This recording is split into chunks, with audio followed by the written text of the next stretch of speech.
Hello, everyone. We are Cinema Squad. Today we're going to be doing a commentary on Batman v Superman, Dawn of Justice, the ultimate cut, not the theatrical cut, the good version. So if you guys want to do it along with us, go ahead and put your Blu-ray in, watch it on digital, whatever. We'll be starting on go. So, yeah, go ahead and get ready if you want to do it along with us. If not, then whatever. We're starting at 0, 0, 0, 0, 0, 0, 0. Just zero. So everyone's thinking. Zero. Okay. Everyone ready? Yep. Ready? Okay. 3, Ready. 2, 1, go. And here we go. Warner Brothers logos coming up. Here we go. Yep, I think we got as synchronized as we could right there. Yeah. DC Comics, the best logo ever. By the way, I'm Darren. I'm Will. Fox. Dylan. So now, first off, was anybody really actually bothered by this opening? Because I know a lot of people complain, do we have to see Batman's origin again? No, because it lasts like a couple minutes. Literally during the credits. And it lasts a couple minutes. Yeah, it lasts. I agree with Dylan. It's stunning. It's a nice way to see it again. But I do agree with the fact that we all know how Batman's parents died.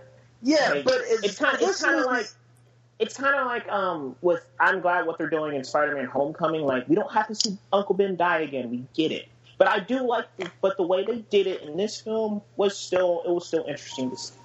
Well, and not only that, but it's necessary in this movie because it sets up the whole Martha nonsense. Okay? But another thing that I think people gloss over when it comes to Batman is that Batman is driven more than any other superhero by this one moment. This moment defines him. Exactly. And it's constantly in the comics being reiterated. In fact, they used to start out every single issue of Batman with a 2-page who he is and how he came to be recap of his origin. Literally every issue used to start that way. Yeah, but I think just after the Nolan films and everything, the modern audience understands what drives him. Like, I don't mind seeing it necessarily again, but I think people get it. We know if you ask an average Joe Schmo on the street, hey, how did Batman's parents die? They got shot down in the alley. People know. They know what drives him. So, but it's like Dylan said, it's still a stunning sequence. It's still, how Larry Bond Lauren, gets these shots, I have no idea. Yeah, and Lauren Cohen. It's always nice to see Lauren Cohen, even when she's getting her face shot off. But I find it. I really like this shot right here with the pearls because this is Frank Miller pulled right out of year one. Yeah, and I like that. I enjoyed when they put those little shots, especially those Miller, like right there, especially those Miller shots in this. The only problem, there's a problem with logic. Those pearls would not break because the way pearl necklaces are made, they wouldn't do that. But that's right. See, but her pearl necklace is visually interesting. Yeah, it's visually interesting, but it's just logic. The way David Mazzucchelli drew it in year one as well. So yeah, but just logic. I mean, that means Thomas Wayne was cheap. I find it interesting that you have Lauren Cohen and Jeffrey Dean Morgan playing Martha and Thomas Wayne, and then she's Maggie on Walking Dead, and he's Negan. Yeah.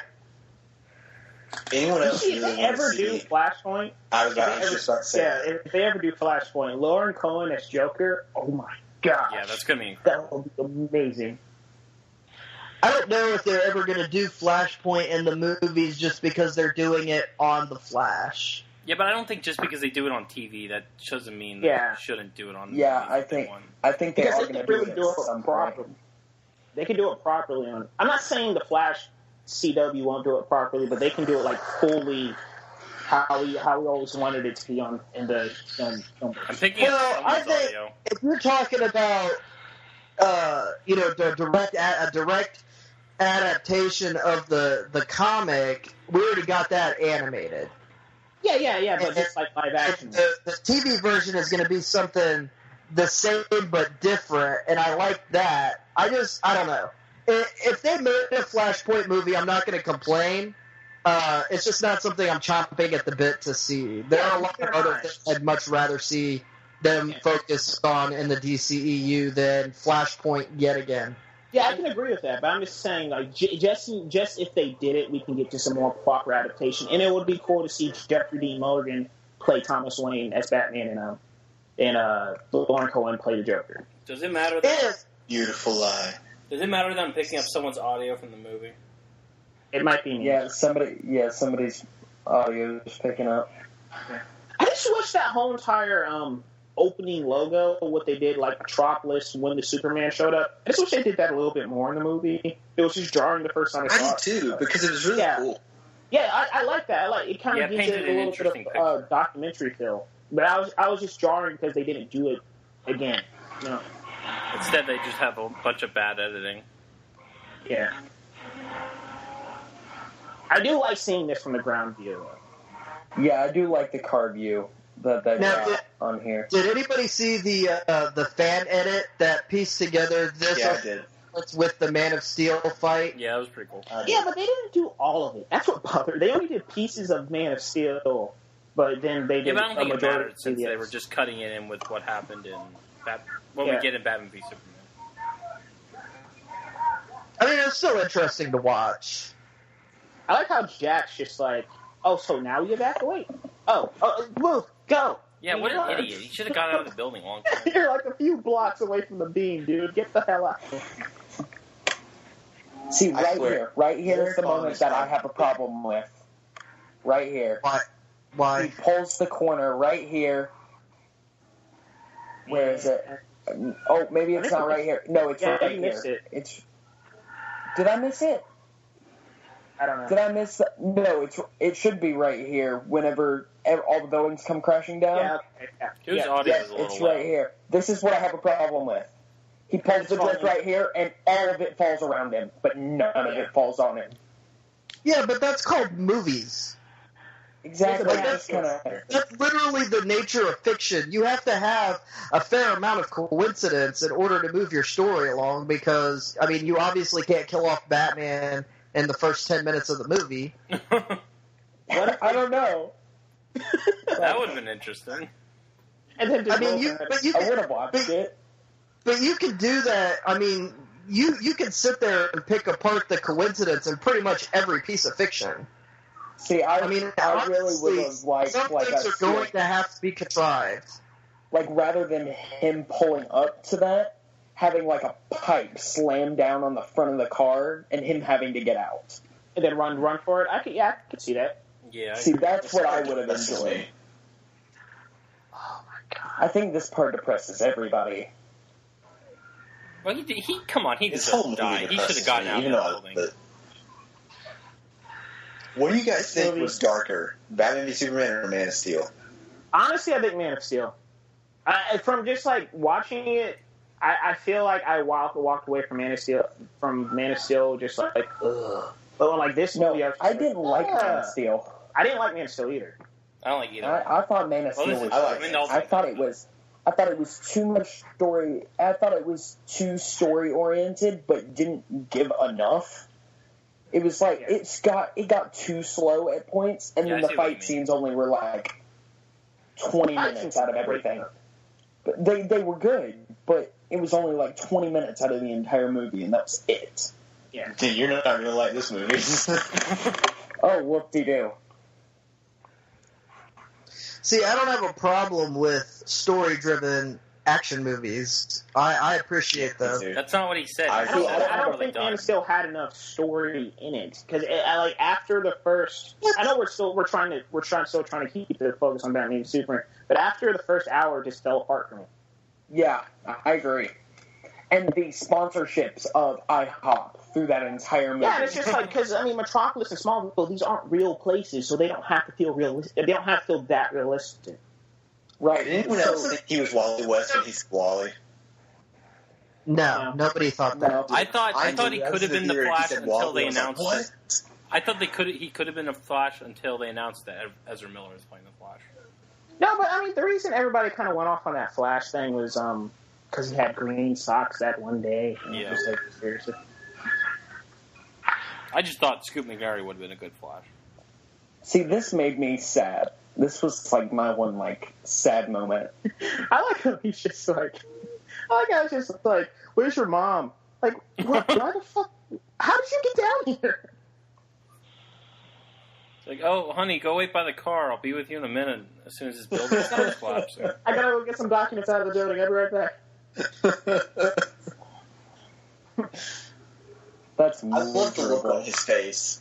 It's just the look of anger. It's like, that look, like he's looking at Superman right now and just thinking, "Fuck your world." Exactly. Yeah, it's just like, I'm gonna kill that guy one day. Yeah, like that's legitimately a powerful scene right there. He's like, "Fuck you and the starship you rode in on." See, Ben Affleck can portray so much emotion. Yeah. Like, he's such a good actor. Yeah, Ben Affleck's entirely too underrated as an actor. I feel like this moment right here is and that's another thing. Too, underrated. It wasn't done how I wanted it done, how I wanted the kryptonite to be found. How did you want it to be found? By just coincidence, I guess. Like, somebody stumbles upon it, yeah. I wouldn't want somebody searching for it. Why? I don't know. I feel like this moment was just kind of like... It was kind of like just... Seeing as I've only seen the first bit of the movie, this could be completely wrong, but it just seems kind of thrown in there. It was like a cheap way of them getting through it. No, it makes sense. Well, it's thrown in there because it's part of the story. Figured as much, just but in my limited knowledge of the movie so far. But back to the Ben Affleck thing for just a minute. That's one thing that really bothers me about a lot of people, especially people on the internet that really don't know anything about movies and, how they actually legitimately work and whatnot. I feel like a lot of people want to, if a movie's not good, they always want to go and blame the actor or blame the director. That's true. It's like when Batfleck was first announced and everybody was throwing a shit fit. Well, haven't you seen Daredevil? Yeah, Daredevil had a lot of problems. Ben Affleck wasn't one of them. Oh, he was one. And Daredevil was like 10 years ago. Yeah, Ben Affleck did a really good job. Like, when that movie goes dark, Ben Affleck does a great job with it. Now, when the movie is silly, Ben Affleck looks like an idiot, but that's because he's just doing the material that was given to him. Hey, Will, sorry to break in. 1 second. Where are we exactly? Africa scene. Which part? I have 12, the Nairobi or something. Does anybody have a time code? God, did you lose your place? What happened? It started buffering. 12:30. All right, thanks. Will, take your mic a little farther away from you because it's really loud. Sorry. Speaking. Is that better? Did it say for anybody on the subtitles speaking for other language? Yeah. I wish they had subtitles for the people speaking the other language. Yeah. That'd be helpful. Well, yeah, movies do that a lot where they have other people speaking other languages, and it's just they don't think to put in the dialogue. So here's the thing. The thing is, you're looking at this from Lois Lane's point of view, and Lois Lane doesn't understand what they're saying, so the audience doesn't need to understand what they're saying either. It just sort of seems lazy, though.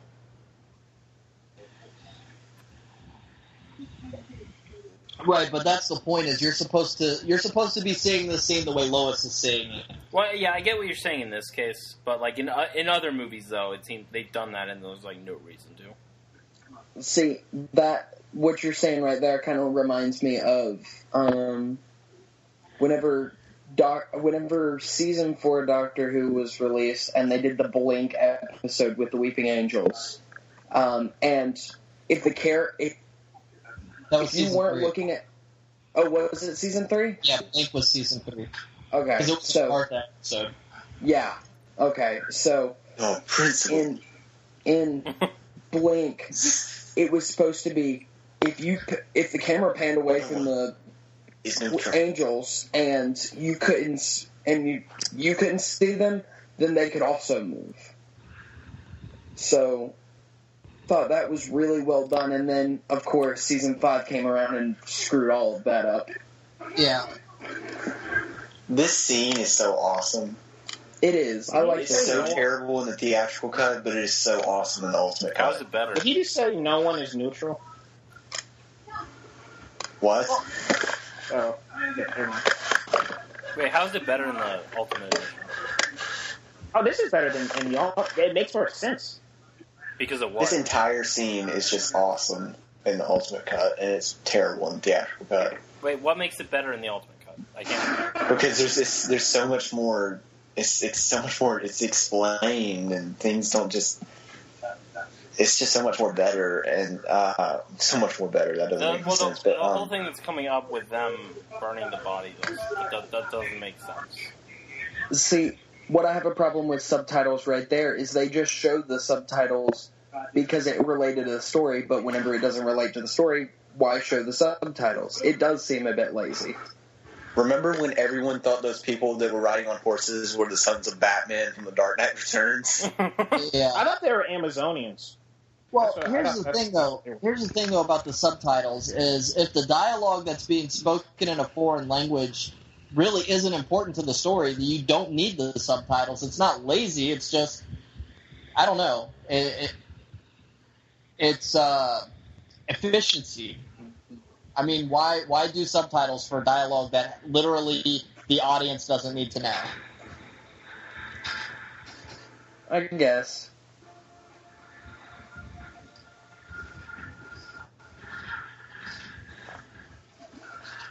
But whose audio's up? The only problem that I have with this is that I'll turn mine down a little bit. The only real problem that I have with this whole sequence, and not even this sequence, the sequence leading up to it with Jimmy Olsen, is that there's really no reason for that character to even be called Jimmy Olsen. Like, oh yeah, nope. Yeah. No I feel like Zack Snyder just called that character Jimmy Olsen just to say, haha. Yeah, I killed even Jimmy Olsen. Yeah, even his. See, I like this part. I like his explanation. I like Python we flicking him off. Yeah, we had fun with him. I'm just like, fuck that shit. He's Jimmy Olsen. You just shot him in the face.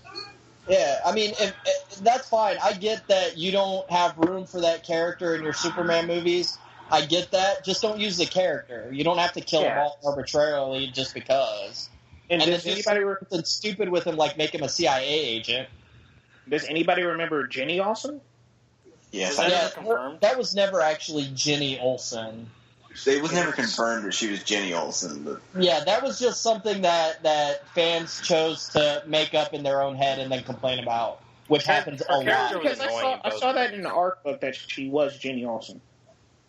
I would have liked it better if she was Jenny Olsen and Jimmy Olsen was some random CIA agent. Yeah, she was never meant to be Jenny Olsen. I mean, I just love Hans Zimmer's score. How he just nods, how Superman nods his head and then the score cues. I love that. So that guy's dead, right? Oh yeah. Yeah, I don't know how he would still be alive after that. No, getting knocked through like 3 different walls by the strongest. Why did they cut this scene out? Well, theoretically, Superman could have taken the brunt of the Force on himself. Well, honestly, why the hell did they cut this out? Because this perfectly explains something that's You mean with the burnt bodies? The burnt bodies, yeah. No, but how does it explain that there's still bullet holes through them, and so Superman clearly didn't kill them? Because Miller, the autopsy guy, sucked at his fucking job. Apparently. Honestly, everything in this cut of the movie is necessary. Everything. And all the cuts that were made, like, you can sit there with every single thing they cut out of this for the theatrical and go, I don't know why they cut that out. Because it wasn't supposed to be cut out. Warner's arbitrarily set a runtime and forced Zack Snyder to conform to it. Yeah, but they couldn't have cut other stuff to make it shorter and leave the important stuff? Like Ghost Dad? They could have. I rather would have just kept it long. Like, well, yeah, but they didn't want a 3-hour movie. Which is understandable. That is understandable. The ghost dad thing does make more sense though in the Ultimate Cut, since he's talking about why Pa Kent left Kansas or whatever. It's just like, are you hallucinating, dude? Did you go on a bender? I mean, like, what the hell's wrong with you, Soups? In this it didn't day, make any sense in the theatrical cut. In this day and age, it does not make sense to not want to release a 3-hour movie. It does doesn't. Because if you release a 3-hour movie, you don't have that many screens to put. You don't have that many. Avatar. Do every movie theater. Every movie theater now is set up. Avatar's James Cameron now is set up for digital. Zack Snyder's not James Cameron. With a James Cameron movie, you know you're getting your money back. Fox, he's earned Fox's trust.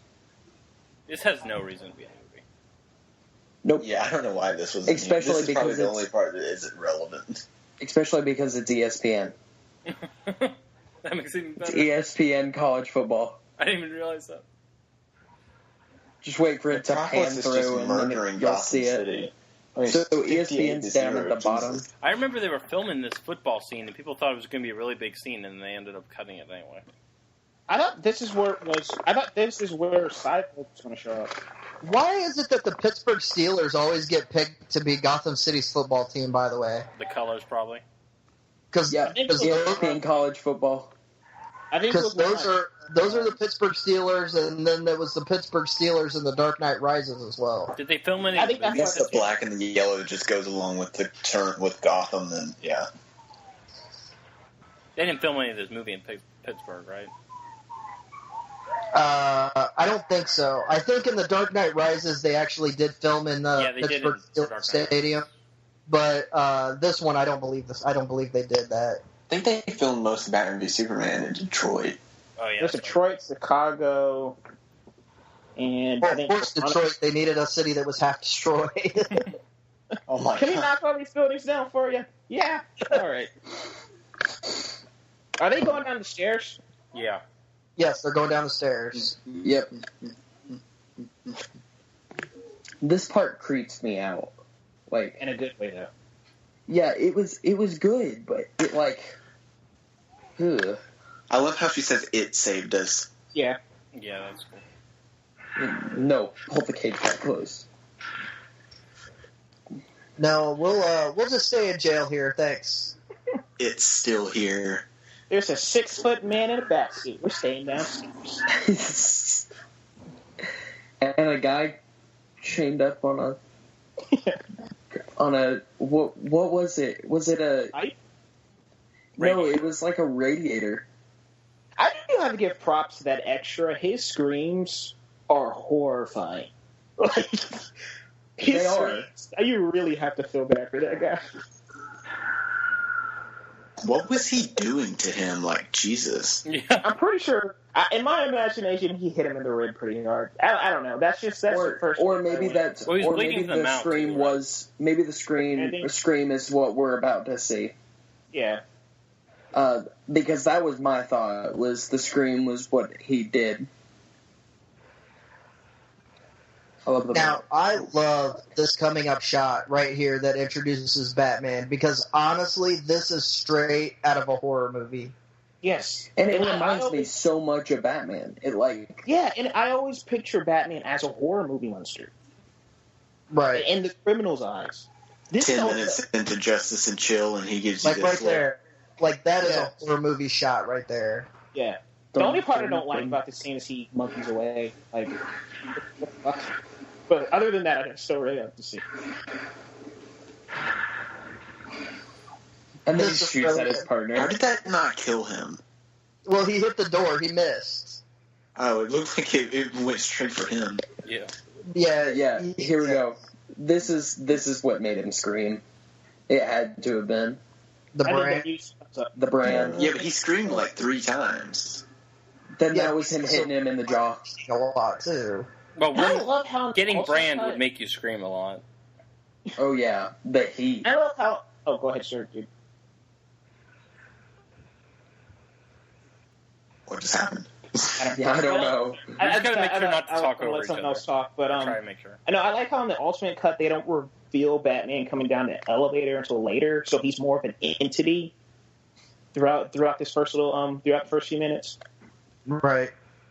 Oh yeah, it is edited differently. Yeah. And we get to see how Lois folds clothes and drinks wine. She reminds me of my mom in this scene. Oh, your mom finds bullet holes in books? No, not that. Not that, but the folding clothes and drinking wine. That reminds me of my mom. I was going to say, your mom has a crazy fucking life. She is a professional dart player, though. So, I mean... Yeah, she reminded me in this scene of Vesper Lind from Casino Royale after the hallway fight when Bond kills those two guys, and then she goes off and takes a shower with all of her clothes still on. Yeah, feels dirty after seeing all that violence like that.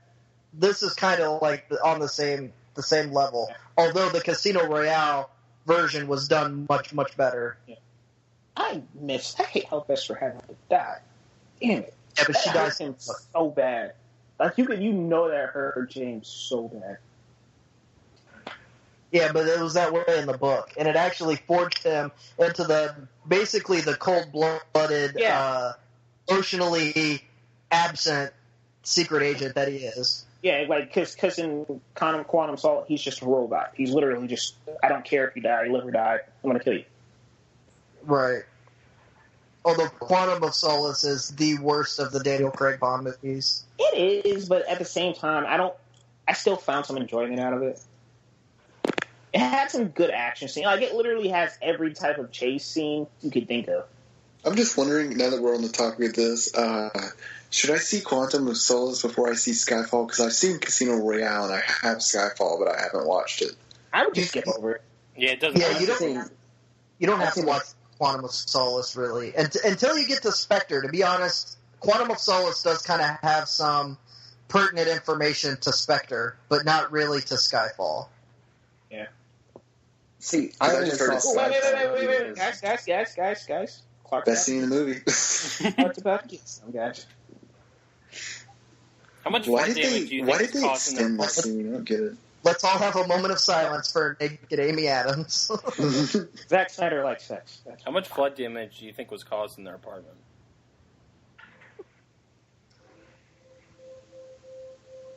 Henry Cavill is fucking huge. Yeah, so does anybody else? He is huge.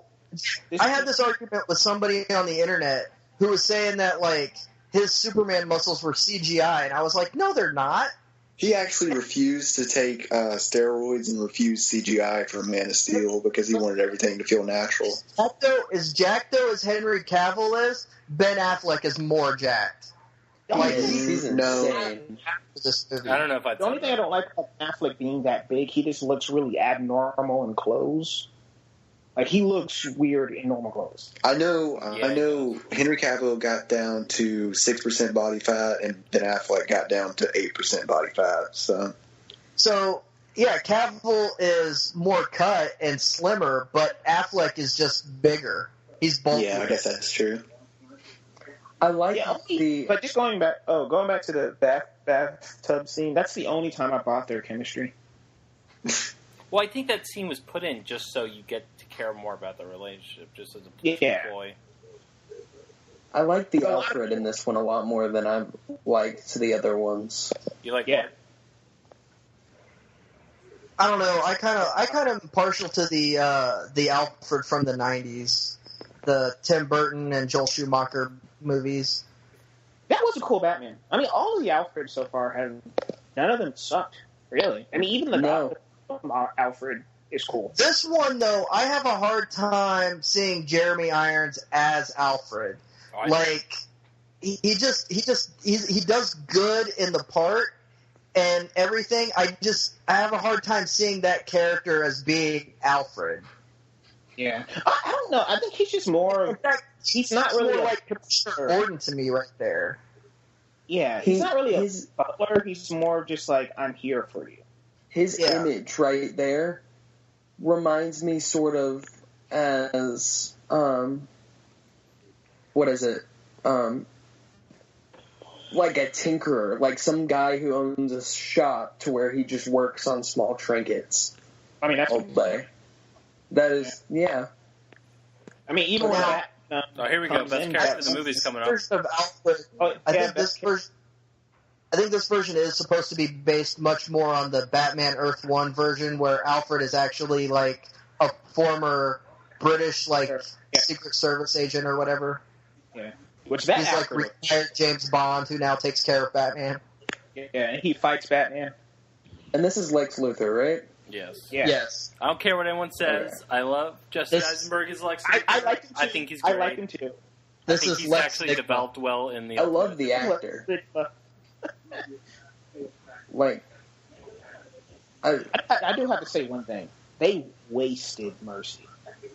They wasted Mercy was one of my favorite characters growing up as a kid, and they wasted. I do kind of like how. I mean, they did it more. I mean, I won't say anything because Dylan hasn't seen the movie, but I like what they do. I think they do. It comes out more in the Ultimate Edition, but I like what they do with her character and like how they develop her. Yeah, but I feel like she could have been more of a player in the DCEU going forward, because Lex is going to get action. He's going to be Superman again. Yeah. Yeah, it is. So I would have liked to see him by his side, and they got a good actress. I liked her in the Wolverine. She's a really good actress. Who was she in the Wolverine? I think she was Yamamoto, or but she was So getting a little bit off topic right here, what do you guys think of the new Flash's suit? I'm still mixed on it. I think it looks like his full armor. It looks I'm good. not a big fan, but it didn't look bad in Suicide Squad for the 14 seconds that you see him. Yeah, it looked better in Suicide how the Squad. Coming off and everything. It looked better in Suicide Squad than the actual trailer for Justice League. And I liked the shot in the trailer of him catching the Batarang. Yeah, that's cool. I think Ezra Miller's going to do a good job. At first, I never had a problem with Ezra Miller being the Flash, but I never felt he was right for Barry Allen. He seems a lot more secluded than. Well, I thought mostly with how young he looks, but also just I don't know, just his demeanor made him seem more Wally West or even Bart Allen to me than actually Barry Allen. But I think that's fair. After seeing the trailer, I think he'll do fine. I love this music. A lot of people had a problem with this part. I think it fits so well with his character. It fits his character amazingly well. I love this part. Besides where he puts the Jolly Ranger in his mouth. Yeah, I love how the score lines up with how he walks. Yeah, that's what I'm talking about. This when he enters that tunnel. Oh my gosh! I get Is he wearing Chuck? What is he wearing? Is he wearing Chuck Taylors? It looks like no. He looks like he's wearing like golf shoes almost. I can't tell what he's wearing. I get the metaphor with the Jolly Rancher scene, but I think it's a really weird scene. If there is a metaphor, I don't know. My whole problem with Lex Luthor is just in the bits where he gets a little too quirky, where he's more serious. I like him. I don't have a problem with a younger Lex Luthor, a more less bald Mark Zuckerberg, because everybody compares him to Mark Zuckerberg just because Aaron Eisenberg also played him in The Social Network, but I don't have him being more of a Google CEO kind of a type. But when he gets quirky, to me, it's just annoying. Yeah, because it's just like, if he's this crazy, then he probably shouldn't be in his position.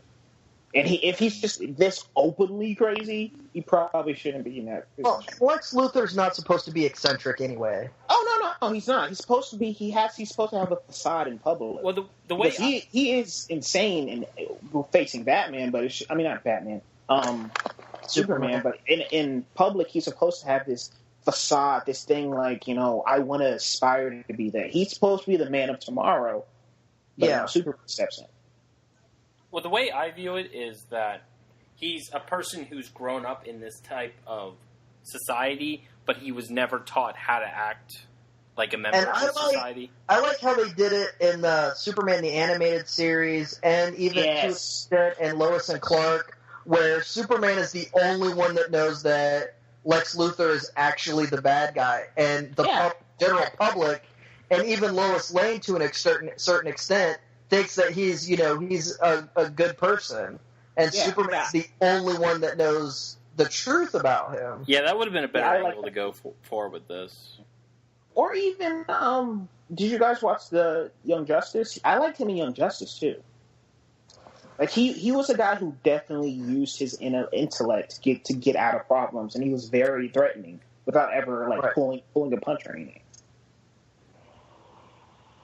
I think this character, it's a shame that Scoot McNairy is so wasted in this movie. I liked him better in the Ultimate Cut. Oh yeah, definitely better, but still, I'm you're gonna get Scoot McNairy and give him a pretty weak role like this. It's kind of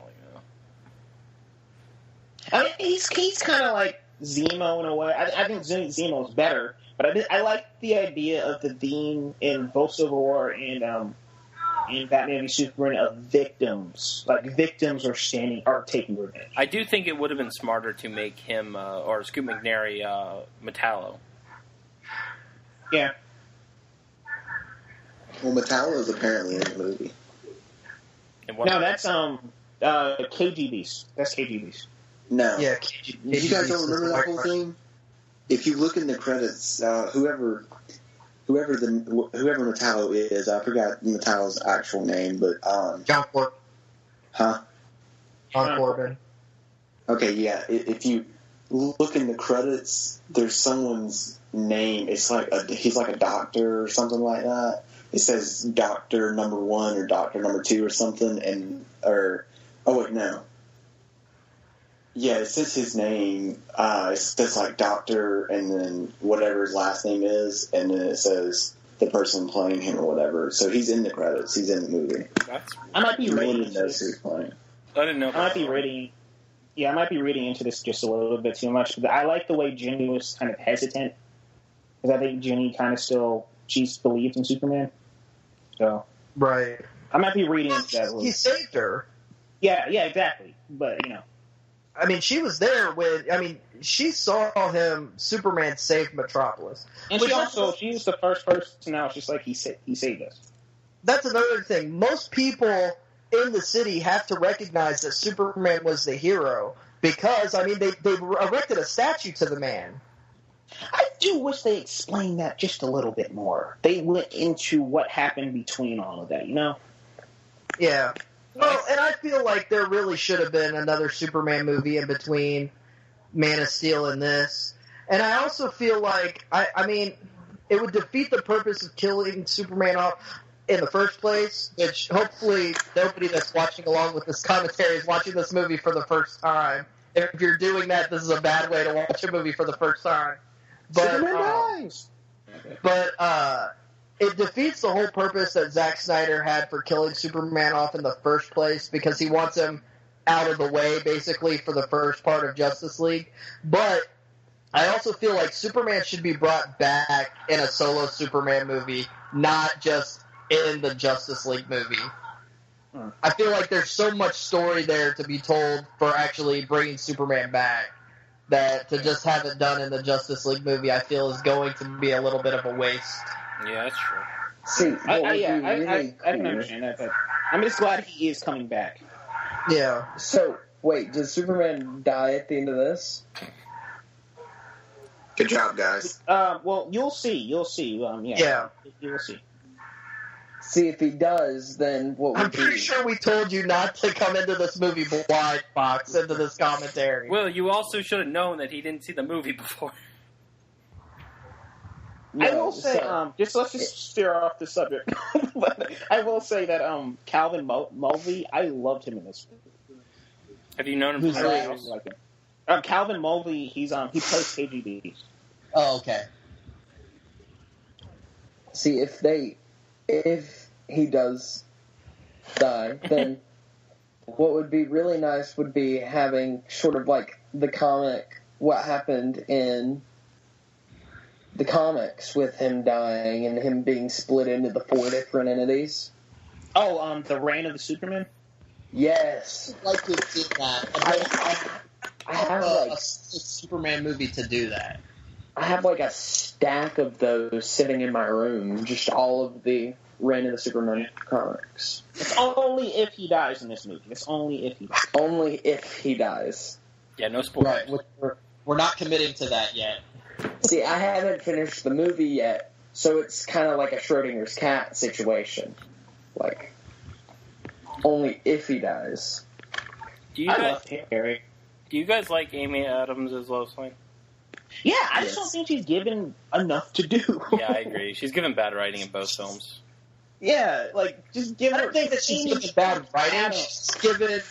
She's not... It's not bad writing, necessarily. It's just an unimportant character. Yeah. Okay, here we go. I found it. Ralph Lister plays Emmett Vale in Batman v Superman. And... What? That's not Metallo. Yeah, it is. I thought Metallo... Yeah. No, that's... You're digging for... No. Hold on. I love this line. Can someone explain to me what you're digging for snakes, Lo? I like how he calls her Lo. Yeah, I didn't like that, but it's just like, who the fuck says that? You're digging for snakes, Lo.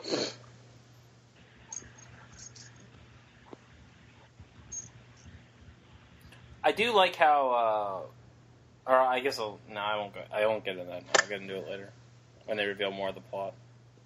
Yeah. Okay, he created Metallo. Oh. Really? Yeah. That's what it says on Wikia. Okay, that makes more sense. Emmett Vale created Metallo, and Emmett Vale is in Batman v Superman, so that's what it was. Dun, dun, dun. So he's got daddy issues. I hate and love this scene. I love Jesse Eisenberg in this scene, but Holly Hunter is pretty bad in this scene. I love watching this scene with an audience because when she refuses, the entire audience is like, "Oh." I love his. Because I think they thought he was going to kill her.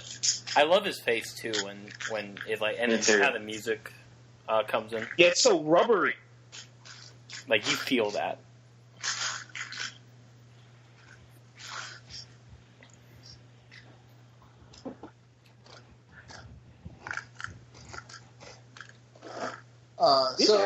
On the plus side, we are getting Metallo in the Supergirl premiere. So we're talking about Metallo. It's interesting how Supergirl just keeps using Superman villains. Well, I mean, it makes sense. Yeah, it makes sense. I agree. Like, she can. Yeah, but does Supergirl just not have enough villains for them to... Supergirl doesn't really have any of her own villains. She rarely ever, honestly, can keep her own book. Keep her what? Which is unfortunate because a lot of the Supergirl stories I've read are actually pretty good. Yeah, I agree. I love the character.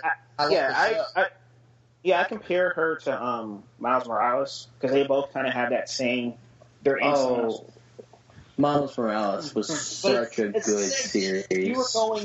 If you were going to do like a Nightwing TV series, Nightwing would obviously be fighting a lot of Batman villains. People just expect it.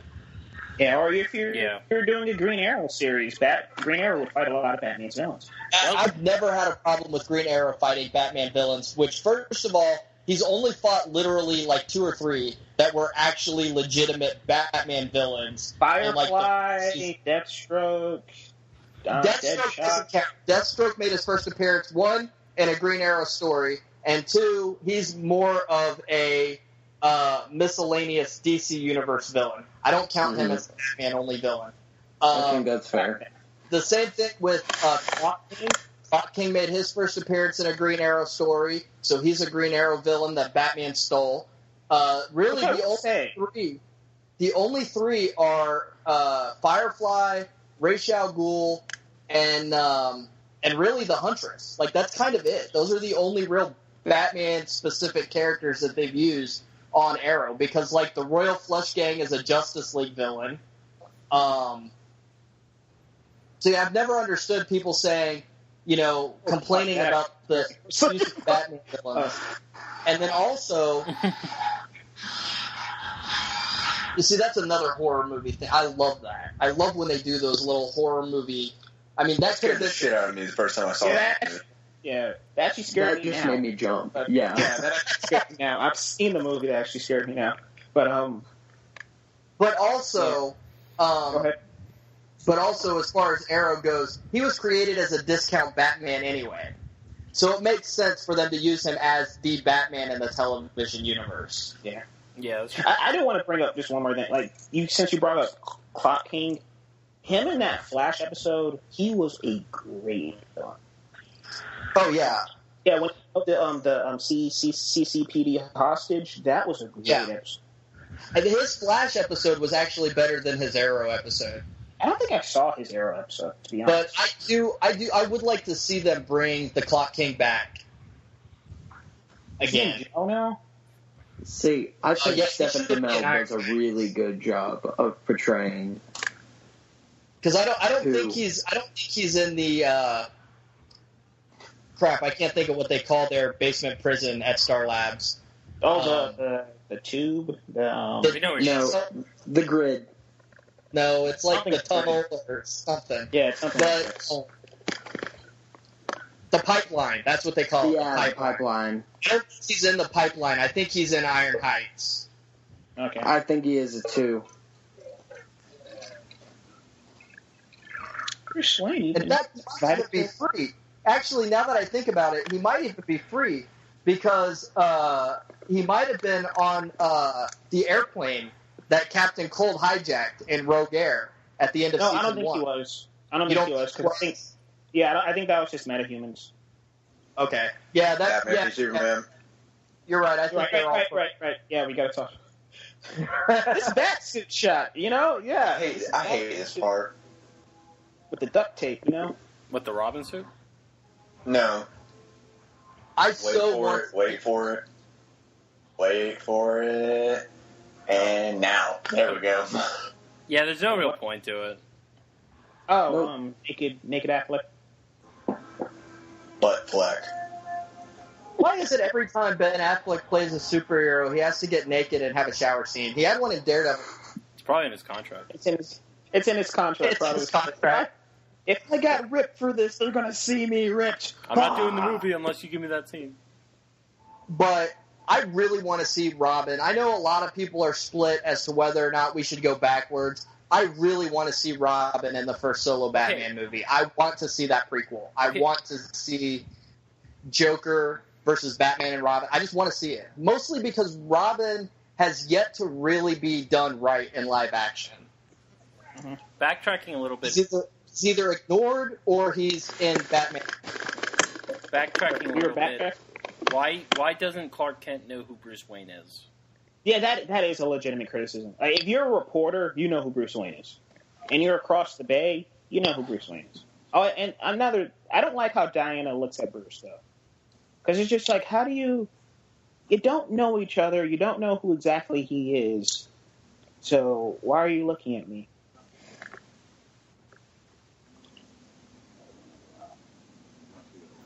I feel like that in Goyer's original script, Batman breaks into Lex Luthor's house or whatever and beats the shit out of everyone.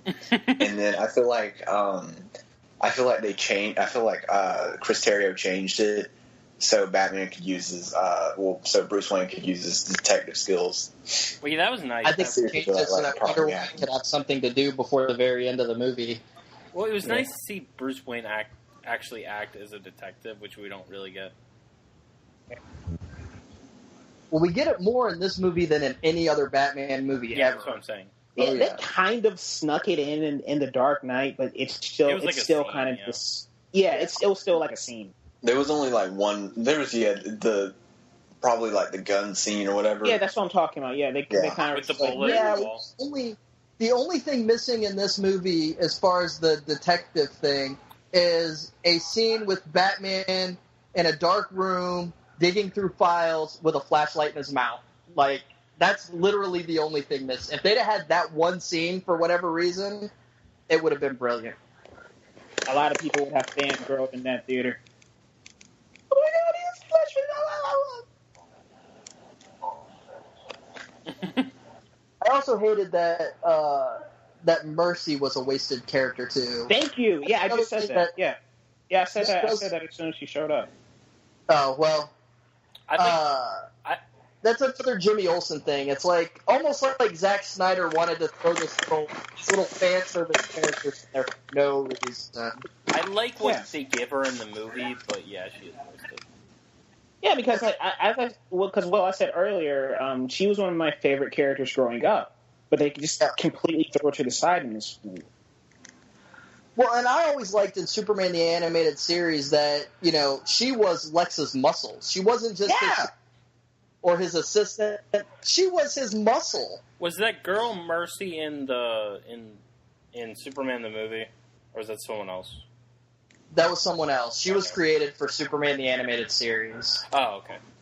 But then she was brought into the comics the same as Harley Quinn was. I wish this scene was longer, because I like their interaction. Yeah, this is about as long as it is in the trailer. Is this the only time in the movie where they actually talk to each other? When you think about it. Yeah.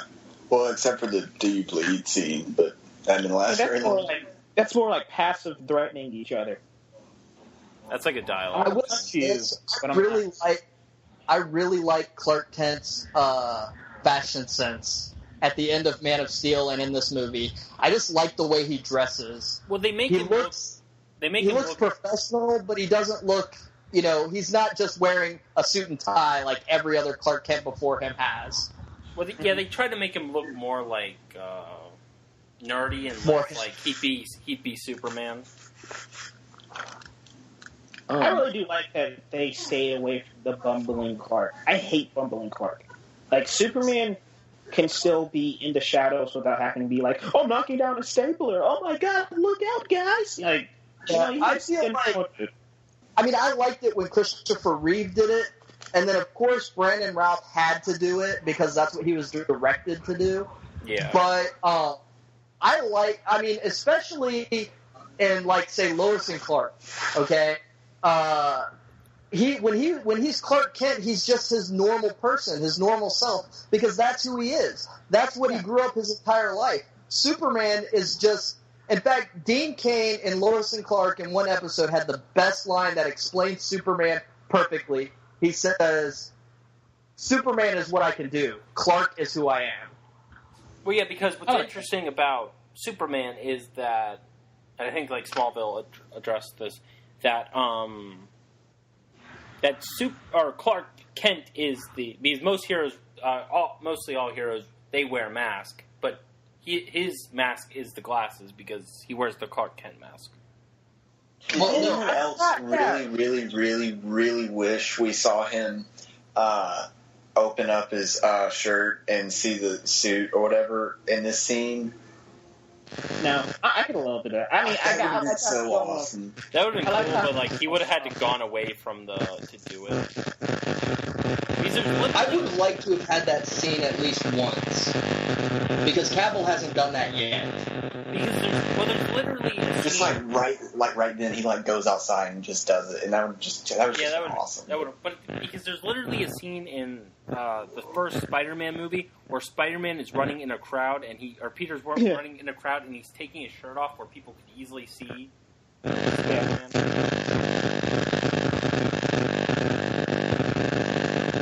Yeah, actually, my girlfriend at the time, when the first Spider-Man movie came out, she was a real big Spider-Man fan, and I really pissed her off during that scene because Peter Parker runs and rips his shirt open, and I leaned over to her and I was like, I wonder who they stole that from. She was just like, fuck you. Yeah, I thought that too. Well, I mean, Sam Raimi did take a lot from Richard Donner in that movie. A lot of people take it from Richard Donner. And it worked out. This scene. I like this scene. I just hate how the theme becomes so depressing. Because I love Man of Steel's theme, but then they just switch it to this really depressing, I don't want to do this, and it's just like, I want to see Superman in his on the news. I love that. I want to see Superman take on the responsibility instead of just being like, I don't want to do it. Exactly. And another thing, dude, if they're talking about you're Superman, schedule a fucking press conference. Explain yourself. So now we were talking in our last podcast about who should direct Man of Steel 2. What about Richard Donner? I mean, he would never agree to it. Never in a million years. But I'd love to see him. That would be pretty awesome, actually. That would be I would love it. And that would put so many butts in the seats just to be like, it would be like having Tim Burton back for a Batman movie. It would just put butts in the seats just because. And just to see what he could do now, with what we have now, what he can bring to that is actually a really good idea, Will. Especially with a world that's already established as being different than what he did 40 years ago. And I know a lot of people probably aren't going to agree with me, and he's far from my first choice. But if you gave him the right type of Superman movie, Bryan Singer could make an awesome Superman movie. I agree. I do agree. I just don't like Bryan Singer, though, so... The problem with Bryan Singer and Superman Returns was that there was nobody there to rein him in. Oh, yeah, exactly. I think that was some of the problems with this movie as well. He got Donner's blessing, and then from there he was just like, okay. Which, to be honest, I think Richard Donner would have given anybody that blessing because he really doesn't care. Yeah. And you know what? Another thing, just to back and his wife, Lauren Schuler Donner, was a producer on all the X-Men movies, so I mean, he's friends with Bryan Singer. Yeah, but just another thing to back up Donner, the Donner choice. He wrote this, I forget exactly what it's called, but I think it's Superman Last Son. That was a great comic book. I think it was a graphic novel, actually. Oh, I didn't know you were. And he wrote that with Jeff Johns. Yes, he did. Which actually, Jeff Johns got his start in the entertainment industry as an intern for Donner. Yeah. But yeah, he wrote two. Donner wrote Last Son with Jeff Johns, and he also wrote Escape from Bizarro World with Jeff Johns. And one of the Kuberts, I think it was Andy Kubert, did the art on both of them. Oh, but why did they leave this scene out in the ultimate cut? I mean, the theatrical. Why did they leave this scene out in the theatrical cut, but left in the scene the ghost dad scene? That doesn't make sense. Oh yeah, or the scene of his mom telling him, don't do anything. You don't owe them anything. I like this scene. Superman would be. I don't like that he's so indecisive in this movie, but at the same time, we all call our mom up and just be like, hey, like, how do I do this? What's going on? I don't understand why they don't like me. So I did like. How I don't do that, but I'm probably a terrible son. So. Yeah. Remember all the hype around Jenna Malone, and this is what she turned out to be. Yeah, and she turned out to be literally nobody. She might be in other movies, but still. I don't mind. Hey guys, I think I'm gonna go ahead and head out of the podcast. So. Okay. All right. Okay. Have a good night. All right. I'll talk to you guys tomorrow. All right. See ya. Later. Well then. Now it's the Trinity. And we're still continuing with the movie with all of our viewers there that decided to join us. I love how you said the Trinity, but there's four of us. There's four of us? It's just me, you. Oh, wait, never mind. Yeah! There's four of us, the quadruplets. The quadrinity. The quadrinity. We got Green Lantern in this bitch. Who's Green Lantern? Miller. No, actually, wait, Miller, do you have a strong will? I'm interested in who's Wonder Woman. Fuck it, I'll take it, I don't care. The movie might I could just see Darren in a Wonder Woman costume. I don't know if that's a compliment or an insult, but you know what? It's not a compliment, that's for sure. That's probably not a compliment. I sort of want to dress up as Lex Luthor's, or Jesse Eisenberg's Lex Luthor this Halloween. How would you dress up as Jesse Eisenberg's Lex Luthor? I don't know. That's part of the challenge. It's part of the challenge. You'd have to get a bad wig. Yeah, you put a mop head on your head. It's weird how much they concealed that being a they danced around that saying if that was a wig or not. Yeah, definitely. I would guarantee that was a wig. Yeah, I think it is, but just like it's weird how they just didn't come out and say it's a wig. Like it doesn't matter. Like Jesse Eisenberg has had long hair before, so I don't know why they just didn't make his hair like that, but whatever. Well, I mean, it does take a while to grow your hair out that long. Yeah, I like how Scoot McNairy's character is dark, Lieutenant Dan. He had that type of hair in American Ultra too, but I guess that was a wig too. Maybe I don't know. What's really funny is that I saw a interview with the cast of Suicide Squad. I don't remember who was doing the interview. I don't know if it was Conan or who. It might have been Conan. But Margot Robbie was complaining, and the girl that plays the Enchantress was complaining that David Ayer made them cut their hair, and Margot Robbie was complaining that he had them cut a chunk out of her eyebrow for whatever reason. Oh yeah, I heard about that. Girls were complaining about having to cut their hair, and Jared Leto was like, "I had to cut my hair too. So shut up." Yeah, but they weren't complaining. I think they were joking about it. Yeah. And Jared Leto was joking too, but it was just a funny moment. The guy who played Jared Leto is never joking. Because Jared Leto had longer hair than all of them. Jared Leto always seems like I don't even know. He made this joke the other day. It was in an interview that I saw, and the guy was asking about all the cut Joker scenes, and he was like, if they surface one day, that'll be great, and I think everyone will love it, and but if they don't, then I'll just crawl into a fucking cave. And he literally said that, and the guy started laughing, and he just went, huh. Like he didn't even. I don't know. Sometimes I can't tell if he. Yeah, if he's serious. He's making a joke or if he's serious. Well, and of course it's all over the fan sites the last couple days. Jared Leto pissed over Suicide Squad edits or whatever. Because, no sensationalism or anything. Well, I mean, he probably was a little pissed because. But I just gotta say about this scene in the movie, I don't like it because it's just. I just feel like in some scenes in this movie, they're just like, you can't be a hero today.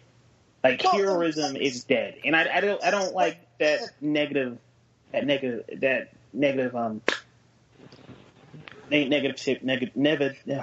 damn it! Thank you. Yes, thank you. Well, why is Clark Kent being sent to cover football games anyway? He's not the sports reporter. He's the news reporter. Well, because he's doing what he should be doing. Harry is sending him on bullshit assignments. That's true, but that's just what he got assigned to. Yeah, but I'd be mad too. Well, yeah, I don't see why Perry White cares so much about football when Clark wants to cover something that's clearly a lot more interesting and people would care more about. Exactly. If my editor emailed me tomorrow and said, "Oh, we need you to cover this football story," I'd be like, "Fuck you! I'm the entertainment journalist." Yeah, but Will, what if you were covering a 6-foot man in a bat costume that goes around beating the shit out of people, and is also a potential accomplice in murders? That seems like a more interesting story, right?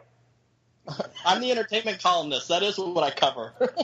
I'm still not one. Yeah, but it's just like. Oh, wait, go ahead. You can finish. Yeah, I'm just like, that's more interesting story, right, Perry? I'm still not one. But that's the news. Yeah. He's an investigative journalist. He's investigating newsworthy shit. Batman is newsworthy. I'm still not 100% sold on Gal Gadot.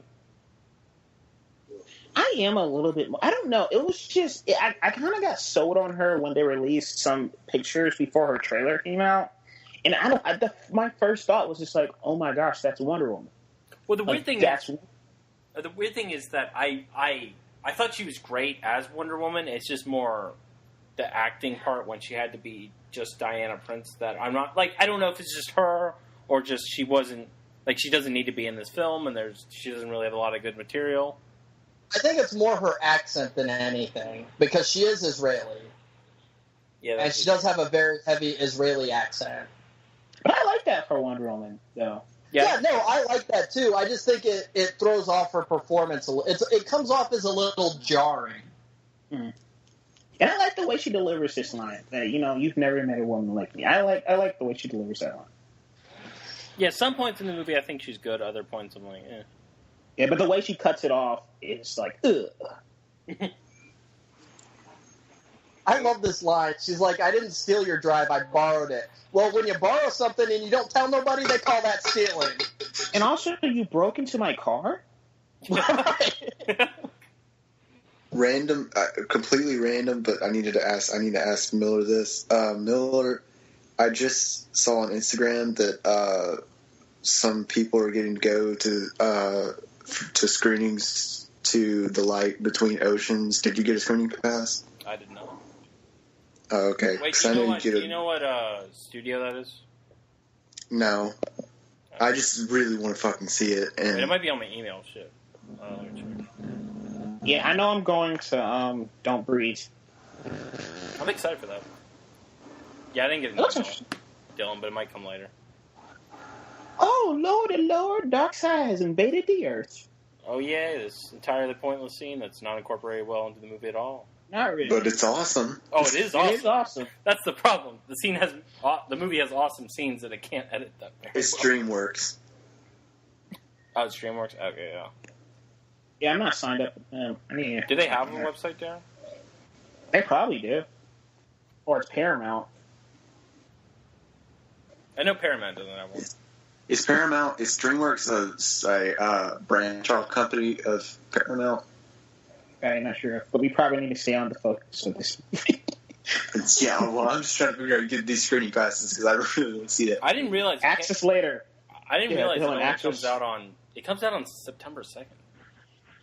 Really? Yeah, I didn't realize. Okay, cool. Shut up. Let's Yeah. Let's. We'll talk about this off here. So, what do you guys think of this nightmare scene? I think it's awesome. Really cool. It's completely out of place, but it's awesome. Yeah, it's out of place. Yeah.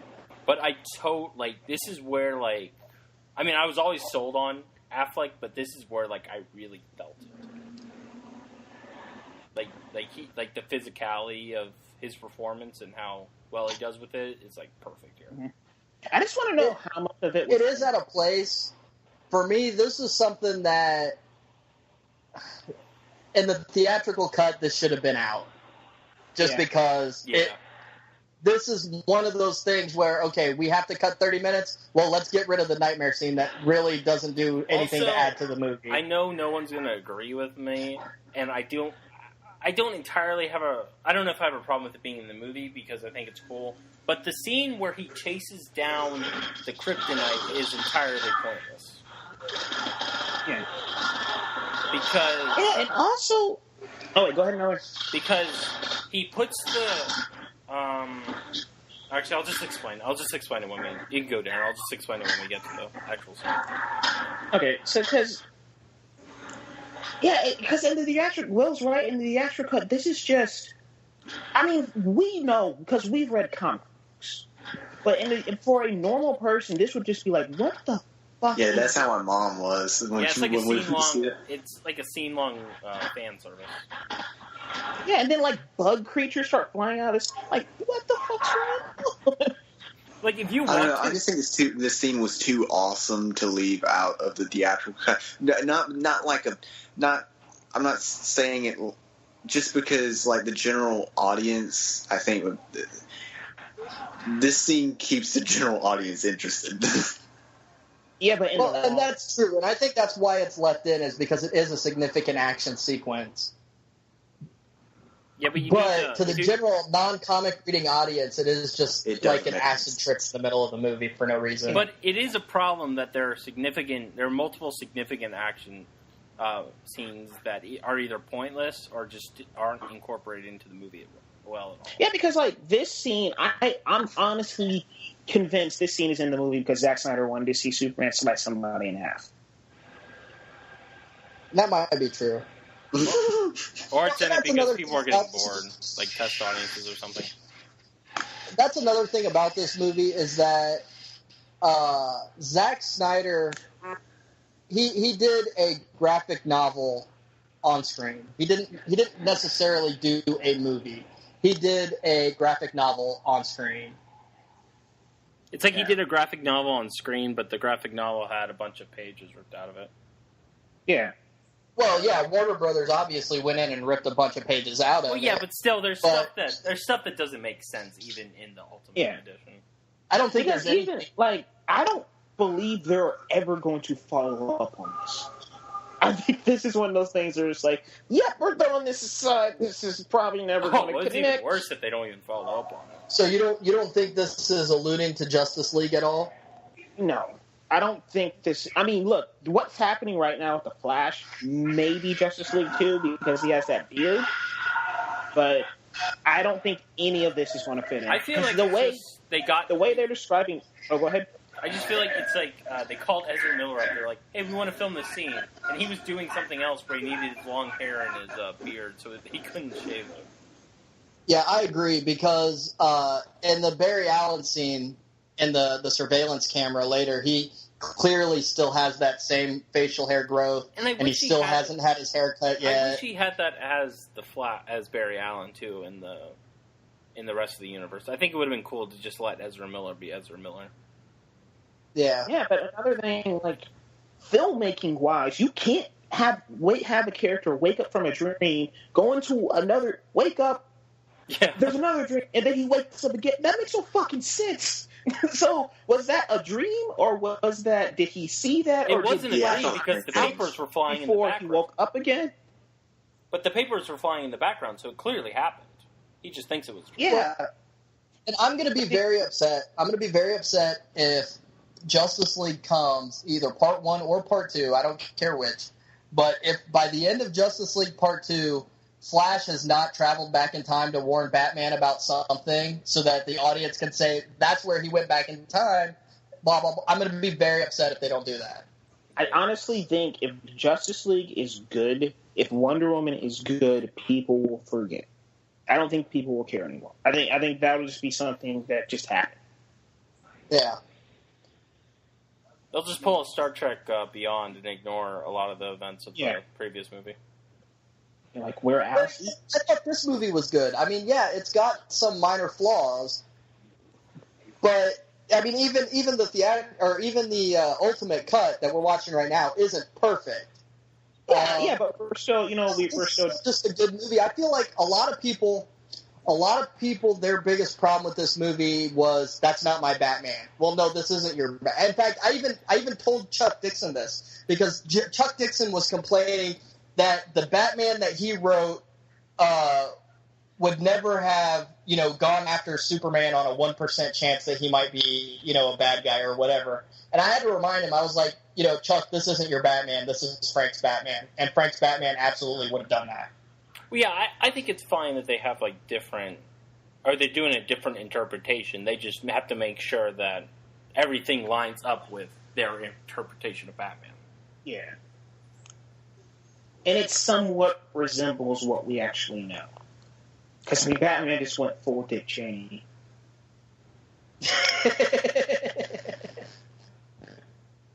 Wow. I like how Alfred's just like, I have to live with this motherfucker. I do like how they should not have taken this scene out. Well, it's Clark Kent actually doing his job. You said what? It's Clark Kent actually doing his job because in the theatrical cut, he's a terrible reporter. He doesn't do anything. Yeah, but another thing, for me personally, because when I saw the theatrical cut, I was just like, Superman, what's your deal, dude? Like, what did he do to you? You're doing the same thing. Still. No. Let me explain. Yeah, let me get to the explain, and then I will rebut you. Thank you. But you just gotta stop cutting each other off. Yeah, but in the after cut, I was just like, "What's your deal? You're just two hypocrites, going at each other." And I still mildly think that.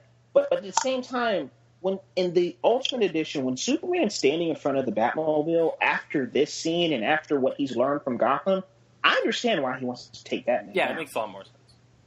It makes sense in the Ultimate Cut because I was just like when he's standing in front of that Batmobile, I'm just like, yep, I would do the same thing if I was invincible, you know. But Okay. I would do. I've had problems with that criticism since this movie was released, because even in the theatrical cut, it still makes sense. It's just more subtle, okay?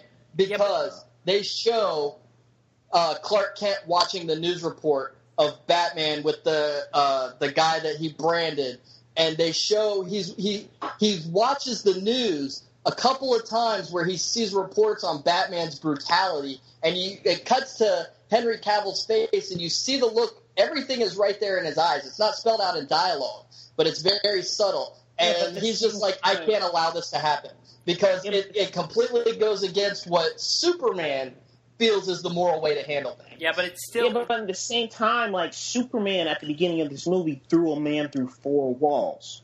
Like, you can't say you're brutal, but you're brutal also. No, see, he didn't throw him. He grabbed him and he carried him. And it's like I pointed out. Grabbed him and carried him. It's like I pointed out. You don't know because of how fast it happens. Superman could have taken the brunt of that impact on himself. He could have very easily have done that. The way he grabbed the guy, and he was holding him close to his torso, Superman could very easily have taken the brunt of that impact through those walls on himself. Now, I'm not saying that bad guy wasn't going to be badly hurt, but he's not necessarily dead. All right, so this scene right and also he's a terrorist, so I don't give a fuck if he's dead or not. Okay, this scene's awesome. I like this scene, but the problem with this scene is he puts the tracker on the truck, then he almost blows up his own tracker. I never thought about that. Yeah, that is true. Because he's totally screwed in case, if he doesn't know where it's going and he blows up his own tracker, if he loses the truck, which he does. The only reason I like this scene is because of the music. Now, what do you guys think of the Batmobile? I like it. Wait, I just kind of thought of this. If he put a tracker on the truck, why did he go after all of them? That's what I just said. Because Dylan, we needed an action sequence. That's Zack Snyder logic. We needed a Michael Bay car chase. I'm actually putting together a fan edit of this movie, and I cut this entire scene out pretty much. That makes sense. The scene's still awesome either way. Oh, yeah, it's a good scene. It's just, yeah. It's like the nightmare scene where it doesn't need to be in the movie. The only reason I felt like we added this scene because they were just like, we need to make him more brutal and darker than Nolan's. Let's make him kill people. I think they added it just to put more action in it, and then people still complain that there's not enough action in the movie as is. The only problem with the action in this movie is just in the back half. If there's action, he just does not give a shit. I mean, he just does not give any shit at all. I remember I saw set videos of this scene being filmed. It was so cool seeing it on the screen, on the big screen. Just, it's so awesome seeing scenes that you saw filmed and then seeing them on the big screen. That's always really cool. Someone's audio is a little too loud. Yeah, I'm really picking it up. Yeah, that's me. I was just standing next to the television. Oh. Yeah, but I love the music in this scene. I absolutely love the music. Yeah, and Hans Zimmer's music is fantastic. It was fantastic in the Dark Knight movies. It was fantastic in Man of Steel, and it's still fantastic. Yeah, it's unfortunate he's not doing it anymore. Yeah. I'm glad. I am happy Junkie is taking over. Oh yeah, he's great. Mad Max Fury Road. But I mean, to Hans Zimmer's credit, he did do superhero scores for a long time. Oh yeah, like he did it for a long time. Now, are they still using his Wonder Woman theme for the Wonder Woman movie? I know they used it in the trailer. Oh, they have to, dude. I mean, if they used it in the trailer, I would expect so. Right. I think they're just not having him make any new music. That's one thing that kind of disappointed me one of the many, many things, but when Joel Schumacher took over the Batman movies in the 90s, I missed the Danny Elfman theme. Yeah. Yeah, which is weird that they didn't want to... I mean, maybe they didn't... Was there a reason they couldn't use that? Like, Danny Elfman or... I mean, they used it in the animated series. Yeah, as far as I know, there's no reason As far as I know, there's no reason they couldn't use it. I think Jerry Goldsmith just chose to write his own theme for it. Because I know these fans don't want to consider, or people that don't like Batman Forever and Batman and Robin don't want to consider those in the same continuity. But as far as Warner Brothers is concerned, they're in the same continuity. Yeah, they're clearly in the same continuity, but at the same time, they do almost feel like two separate two-movie franchises. Yeah, just because of the change in tone. The Ultimate Cut still never really explained why he just came out of nowhere. Yeah, while he was watching all those people be murdered by the person they're trying to stop. That makes it even better.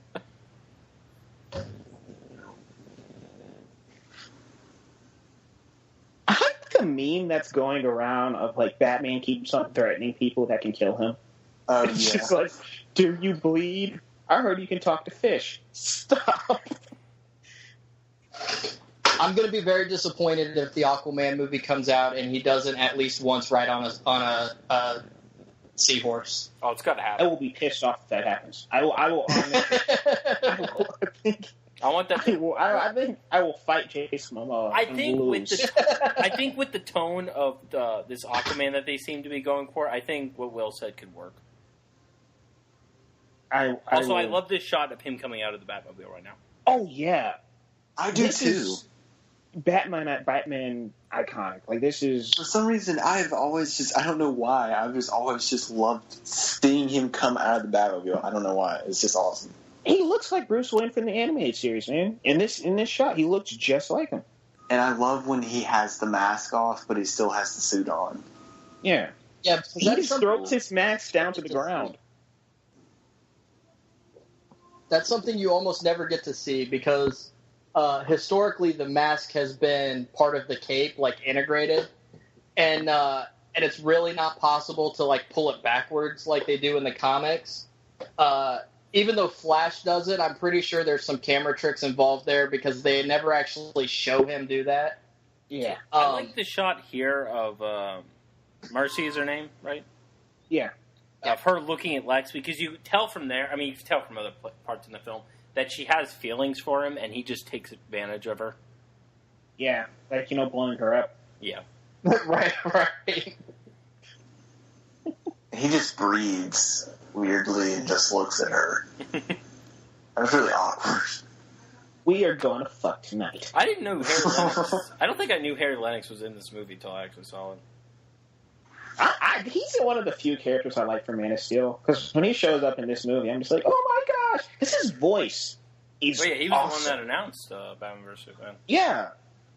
Even though they never used that line in that movie, that's another thing that really.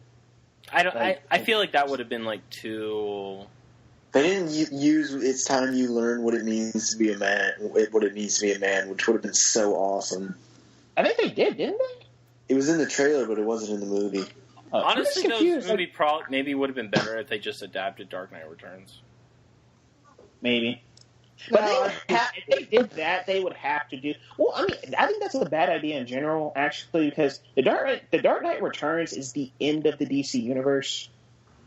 Or, like, modify it. Want to begin the DC universe with the end of the DC universe? Yeah, it's the end of the DC universe, except for the 2 sequels that came after it. Yeah, that's true. See, I don't like this scene. I will do Dark Knight Returns or something. I don't like this scene where she tells him, or be none of it. Why would you tell him that? Because Jonathan Kent and Martha Kent in this universe are shit parents. Yeah. I mean, you can understand that they are worried. What should I have done? Just let him die? Exactly, but I understand where they're coming from and the realism of all that, but you don't tell the most powerful man in the world, like, give him some actual parenting. Superman's only as good as how he was raised. Why did they leave this entire it makes arc out with her character is so terrible. The movie would make so much more sense. Her character is so terrible in the theatrical cut that it's glad it makes me really glad that they actually had something with her. Yeah, because she just pops up. And actually, he doesn't even surrender to God, or whatever the hell she says. It's just like, who are you? Yeah, she says he doesn't answer to anyone, not even to God. Not even maybe to God. Yeah. Or not even, I think Two I'm not even dumbasses. Yeah, don't. Why? Sorry, we don't why all is have the I shooting think script in there? front of Just us, have her Dylan. say And I'm God. seriously. I've only seen this movie. This is like my 13th time seeing it. So. I think this is my second time watching it all the way through. This is probably my 5th time seeing it, like the whole thing. But 4 or 5 I do for me, wish that's they probably, kept. not counting the couple of times that I put it on and fell asleep. Yeah, I do wish they kept this in the Congress sequence. I wish if you had to cut anything else up, this had to be in. Because I have seen this movie. We've all seen this movie, but watching the alternate cut again, I was breathless during this entire, I think it was 15, 20 minutes of the entirety of all the twists and turns they introduced. Okay, what do you mean 15, 20 minutes? Like, this entire, like, from here to when they get up to the Congress building. Oh, okay. Well, I wonder if Zack Snyder, and I would hope this isn't true because it makes him spiteful and childish, but I kind of wonder if Zack Snyder also didn't sabotage the theatrical cut a little bit. Like when Warner Brothers said, no, you will not release a movie longer than 2.5 hours, he said, all right, fine, fuck you, 30 minutes, gone.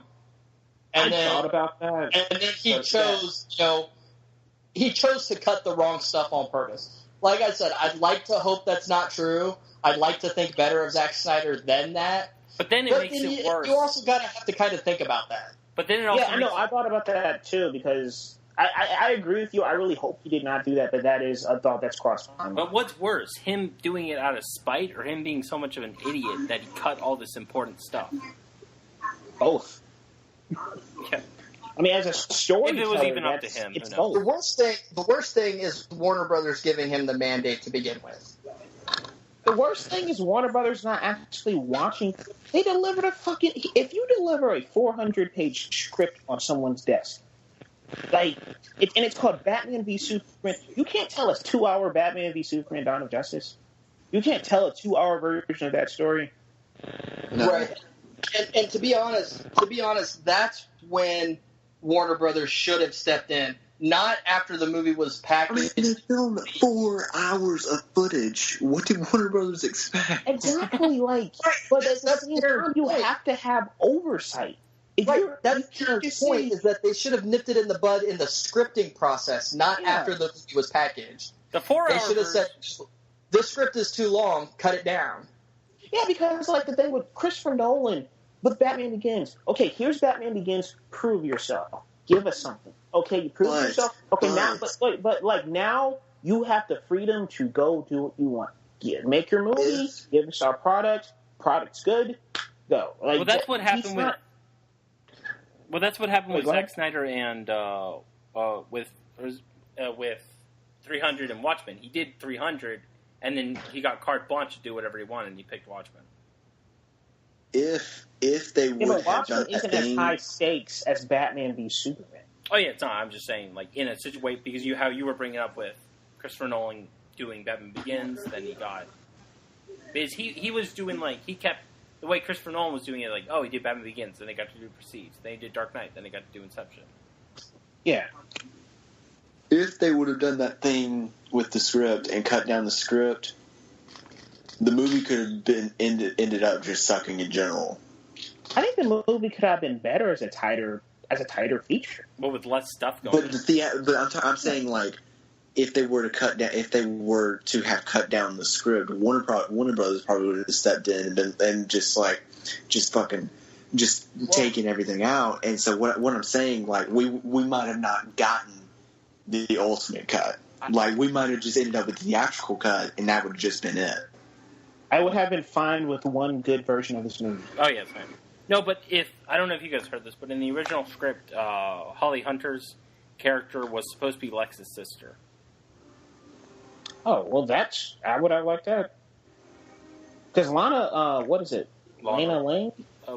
Not Lang. Not Lana Lang is... I think it's Lana Luthor. It's on... Lana Luthor, yeah. Lena Luthor is Lex's sister. Thank you. I thought it'd be weird if they had two Lanas in there. Why'd you say that name?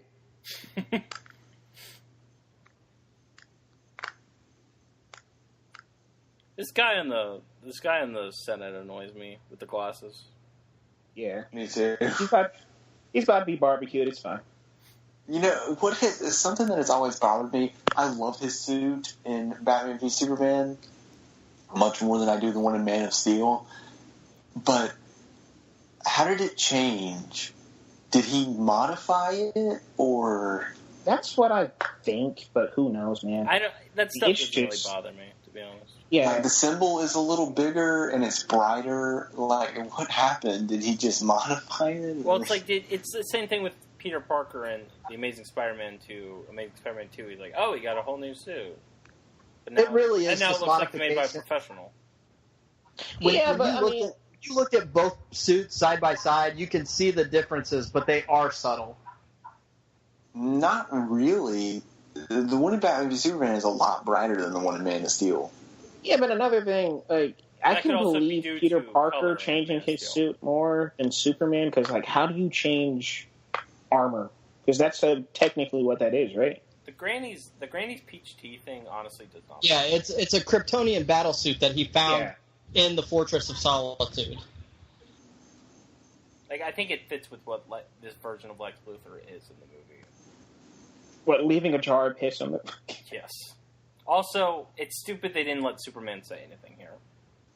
Yeah, it is. He had the perfect chance, not only for this film, for Superman of this universe. You had the perfect chance for him to say, "This is who I am. This is what I stand for." And you could have still had the Senate exploding there. Exactly. Yeah. But also, this movie, because people could have been like, "Oh, we trust him now." Boom. And they do that. They do that in the Ultimate Cut. There is dialogue that says, after staying around to make sure people are okay, then Superman flew off. But they cut that out. No, what we're saying, no, it's still in the Ultimate Cut. He still saves people. What we're saying is, if Superman actually got a chance to explain himself, to explain like what he stands for. But it's weird. It's weird how much better I think the movie gets at this point, because it's bogged down by a bunch of less stuff, because like all the Senate stuff is gone. All those characters are dead. Yeah, that's the thing. You put out streamline. This is your second movie, guys. Like, just streamline it a little. And you could have given all that stuff to Lex too to make him a better character. Was anyone else just shocked by this scene? A little bit. Like, I was just shocked. Like, I was in the theater, I was like, whoa. Like, I didn't think they would kill off Mercy Graves. And I didn't either. I didn't really know who she was. I didn't know she was an important character, so I didn't really know. Lois Lantern. Why did they cut this scene out? It makes no sense. Why? It helps the image of Superman too. It really does. I mean, it makes no sense that they cut it out. I think the scene's great. Yeah. This was for this and the extended desert scene were two scenes that are just moronic to cut out. Yeah, and you get to see him interact with another human being that's not Lois. I mean, you have, like, when I first watched this, I was giddy. Because I was just like, oh my gosh, he's saving people. Like, it's a beautiful scene. My jaw went before watching some of the Ultimate Cut, and like, why did they? And I kept throwing my arms up in the air because I couldn't believe some of the stuff they cut. I was too. I was watching it on my phone, so I couldn't throw my hands up in the air. And then you feel for him too in this scene. You really do feel for him. Yeah. Because it's just like, this is when the world kind of starts to turn on him a little bit. In the original cut, he just flies away like a dick. Yeah. Also, the scene. Well, it also goes back to. It also goes back to, you can see it in his face just now when he looked at Lois. Yeah. And he was right there and couldn't save really anyone, and he was right there before it happened. And again, he should have been able to see the bomb because, you know, he does scan every room he ever goes into with his X-ray vision. He is careful about these kinds of things. He does look for these kinds of things. But then there's the lead thing, you know, that we find out about later. Yeah, which they should have kept in. They should have kept that. They should have kept that in probably more than anything else, actually. But as pointless as the scene kind of is... Does Alfred live in a trailer park? No, why did you say that? No.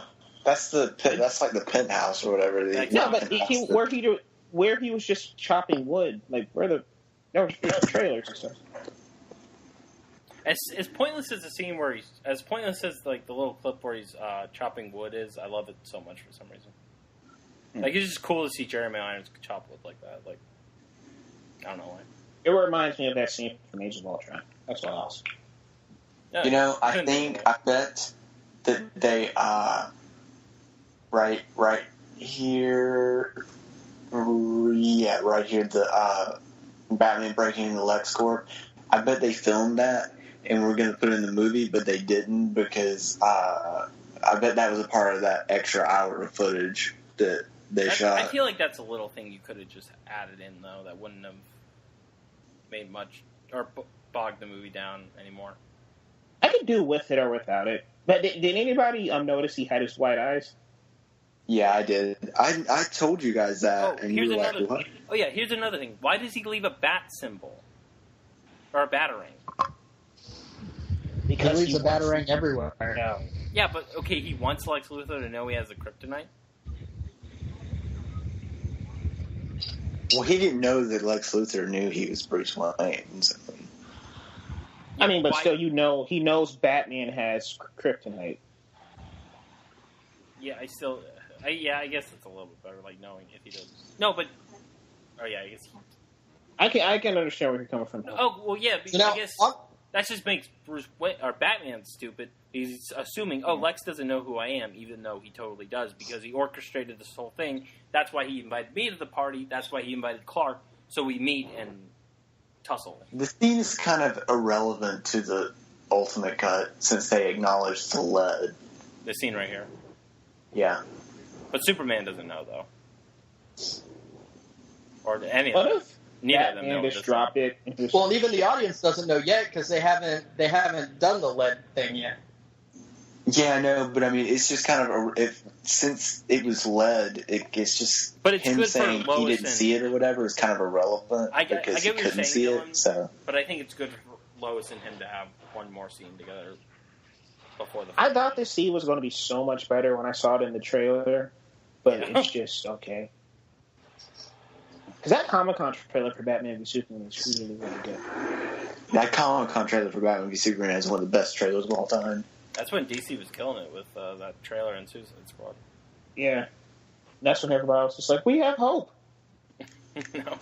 Right now. So. Okay. Now we're just like, we're stressed. It's weird, though, that, again, with Lex, I mean, Jesse Eisenberg just giving a lot of bad writing, that Lex just didn't cut Zod's hand off instead of just cutting off his fingertips and putting his fingertips on too violent. And putting... Yeah, is that how the Genesis Chamber worked last time? Is that how it opened? In Man of Steel? It opened with that key, didn't it? Yeah, that's... No, the key's right here. No, but like how Zod got in from the first time. But if you don't have... you just not get in if you don't... Well, I guess you just can't get in if you don't have the... Well, maybe it's a way, like, if the key's already in there, you can access it that way. I don't remember them explaining that well, but I haven't seen Man of Steel in a while. And what's with the water? They did that in Star Trek 2009, too. Nero's ship just had water everywhere. What kind of a spaceship flies around flooded with water? I actually remember that. Yeah, and it's just like, don't your boots get soggy?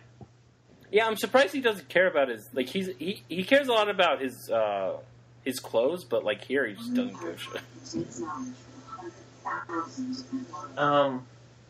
Where did it... You know what, Will? Where did it crash? Did water get inside of it? Yeah, so did water get inside of it? Because, yeah, you're right about the water. It may have gotten inside of it, yeah.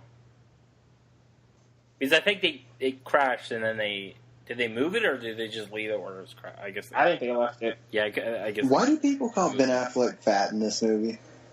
There are times, though, where he looks a little bloated. I think it's just because of how bulky he is, and then like with here the he looks nature great, of a Batman but like costume, in the clothing, because he looks kind of weird at some points. Yeah, even as big as Affleck is, I think there's still a fair amount of padding to his bat suit that there isn't in Henry Cavill. So Batman just looks bloated. Why did they give him the padding? Just have him wear the just to look a lot more like Frank Miller's Batman.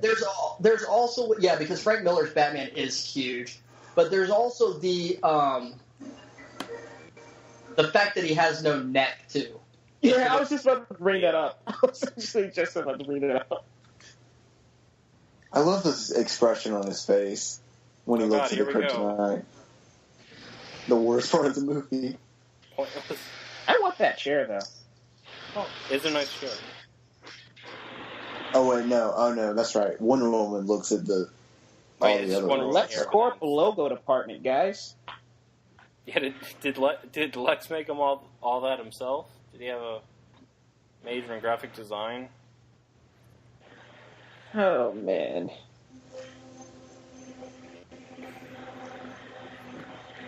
You would expect if someone was taking a picture of Wonder Woman, she would go after them. Yeah, she's not very good at...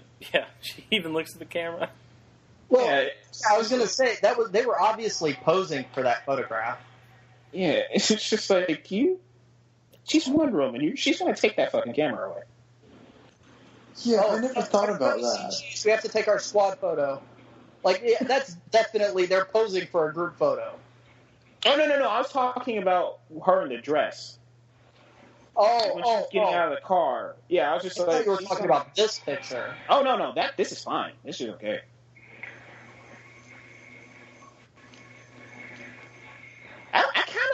His expression isn't perfect, but it is kind of like, what have I gotten myself into? It goes better with the music. Yeah. Now, I wonder, now I'm drawing a blank. Who plays General Zod? Michael Shannon. Michael Shannon. Yeah, Michael Shannon. I wonder, did Michael Shannon actually play this, or did he just come in so they could mold his body and make a dummy? No, it was a dummy. Okay. Yeah, and I heard it's conflicting reports of he actually was Doomsday, like he had flippers and stuff. Yeah. But I don't know if that's exactly true. No, he wasn't Doomsday. Another actor was Doomsday. The cast was on Conan, and he said he was just in this pool with this dummy of Michael Shannon. Yeah. Because they were talking about like the dummy's penis. For some reason. Yeah. They took the time to make the dummy a yeah, penis? what the fuck? Yeah, I think, or no, it was either that or just like he had nothing there because I guess they figured they didn't need. I don't remember the interview. Okay, that makes more sense because why would you sculpt the penis that you know damn well is not going to be on screen? Yeah, I think that was it. I was just got confused because although Zack Snyder, who knows? Maybe it was meant to be on screen. There was Dr. Manhattan. Yeah. Yeah. Anybody else how does blood in Kryptonian make a troll monster? Like human blood mixed with Kryptonian DNA. That's literally all it is. Like they don't even explain like how it could be something else. It's just because it starts forming Doomsday there. Then and this is where his plan kind of goes awry because you made something you cannot stop. Yeah, I think until that point, as complicated as his plan is, I think it works. Yeah, but just up until that point, because you're like, okay, Ghost Daddy. If he kills Superman, what's going to happen then? I don't hate Doomsday was a clone. I don't hate that, but I wish that they had Doomsday be an ancient monster that Lex awoke instead of actually making.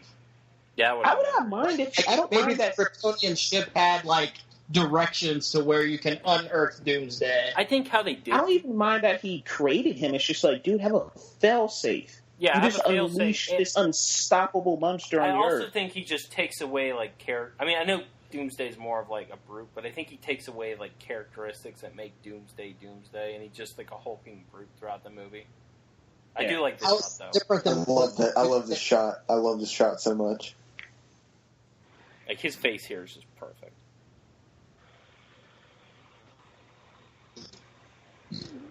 What is he holding? Yeah, he's just oh yeah, I'm about to fuck shit up. Here we go. Yeah, why did they cut this out too? God.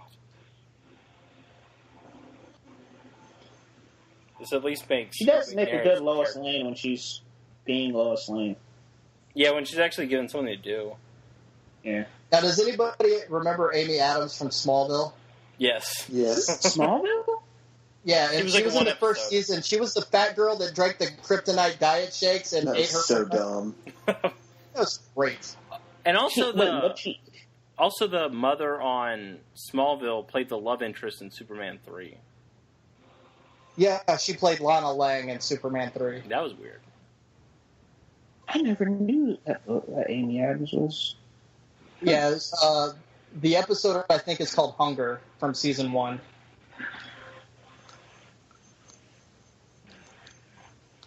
I want everything that is in history. There's a soldier in Man of Steel. He doesn't really have a name. He's just some blonde soldier. But he was in 2 episodes of Smallville. Emil Hamilton. Yeah, he was in a season 1 episode, and then he was also Dan Turpin in a season 8 episode. So it was different characters. Yeah. Emil Hamilton. Different characters, same actor. But Dan Turpin is a great character to bring into Man of Steel 2. I agree. Or Supergirl. I would love to see Supergirl. Because, they pretty brought in Maggie Sawyer, so why not Dan Turpin as well? Who's that? I want to know why the pod was open in the Kryptonian ship. There's a digital comic book that is open and missing a body. Yeah, if you go look up a comic book, David S. Goyer wrote it. David S. Goyer wrote it. It's a canon. It's canon, so and it features Supergirl. So yeah, so it's Supergirl. But it was Supergirl hundreds of thousands, if not millions, of years ago. I think there were even dinosaurs still on the planet. Yeah, but I could be wrong because it's been a long time since I've read it. But it was Supergirl in ancient times, so she might not even still be around. Do you think that they could, I don't know if they would do this, but do you think that they could end up connecting that Krypton show to the DC Extended Universe? Krypton, I think, got canceled. They said it's canon to Krypton, the Krypton we saw in Man of Steel, but I don't know. I mean, they could do whatever they want. Krypton got canceled. No, it's still going through. See, that's a show that I don't care. I really don't care either. One, it's on the Sci-Fi Channel, so 2, it's written by Goyer. And then also, I could see if you want to do a miniseries or a TV movie like World of Krypton or whatever, okay. But an ongoing series about Krypton, that's going to get real boring real quick. Yeah, it's like Gotham. Even on Supergirl, Krypton looked terrible. To be honest, it's even a little worse of an idea than Gotham. I don't think Gotham's a bad idea. I just think it's squandering its potential. I hate this scene so much. It's completely pointless. I wouldn't say it's pointless because it brings Superman's whole character around. Because he's like... Yeah, but, how is he What? How the fuck is he there? That's just one of those things. You don't ever talk to your dead relatives? No! You don't ever, talk to grandma or anything? No, my grandmother's still alive. Okay, but I called her up. For example, though. Yeah, no, but in all seriousness, no, I do not. And he did that a few times in Smallville as well. He saw his dad after his dad had died. It's a metaphorical thing. It was just really, and it still is very jarring just to have him pop up. Because I would have rather, I didn't like this scene in Man of Steel, but I would have rather him talk to a priest or another human being. It's kind of just not something that's not there. It is. Well, and I think a little bit it's trying to have your cake and eat it too, both with Smallville and with this movie. They wanted to be able to kill off Jonathan Kent, but still have him there for guidance, like he was, in the John Byrne. I don't see why they killed him off. They should have just kept him alive. I think they should have kept him alive too.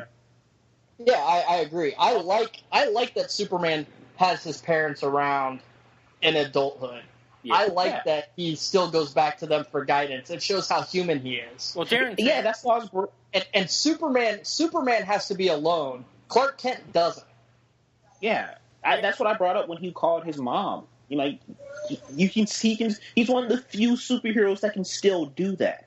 Well, Darren bringing that up was interesting because it reminded me of in Dark Knight Rises when they had Liam Neeson come out, and then they got a piece of important exposition and had it in a dream sequence. Yeah. Which was kind of weird. Oh, dream sequences. Or hallucinations or whatever. Hey, Superman, can you hear this? Where are you, man? Clark? Clark! Clark, oh my God! Yeah, they actually cut that scene out where he goes and looks for her. Yeah. But still. It's not even in the Ultimate Cut, and I don't know why. I know, but still, it's just like, it was come too on, dark, guys. they said, even though it's an R-rated, this is an R-rated film now. Yeah, I don't know why they didn't put it in Ultimate Cut. You know, I have a problem with this scene. Why is the kryptonite not glowing? Why is the kryptonite what? Why is the kryptonite not glowing? What? Oh, I don't know. Because in some scenes it glows, in some scenes it doesn't. Do what? Why is the kryptonite not glowing when Batman takes it out?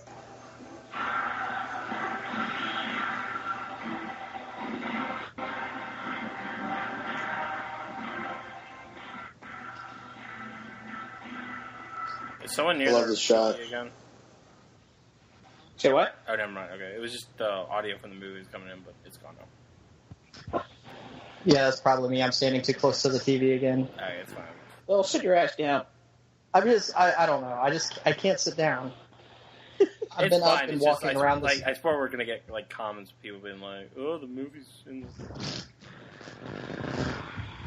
We don't get comments either way, so. Yeah, that's true. I doubt anyone even listened to our Geek Stream podcast, anyways. Yeah, but people are going to listen to Threaten this our one, I mothers, swear. guys. Just commenters don't threaten our mothers. They're all named Martha. Dun, dun, dun, dun, dun, dun. Oh yeah, this musical cue is great in the afternoon. So, Dylan, do you own this soundtrack? Because you are all about this music. Yes, I do. I have the vinyl. Oh, Okay. Oh, you have the vinyl? Great. Yeah. I saw the vinyl, like the What casing for the vinyl was really cool. I paid $40 for that shit. Damn, I like how not worried she looks. She's like, oh, whatever. This is probably the one that I listen to the most.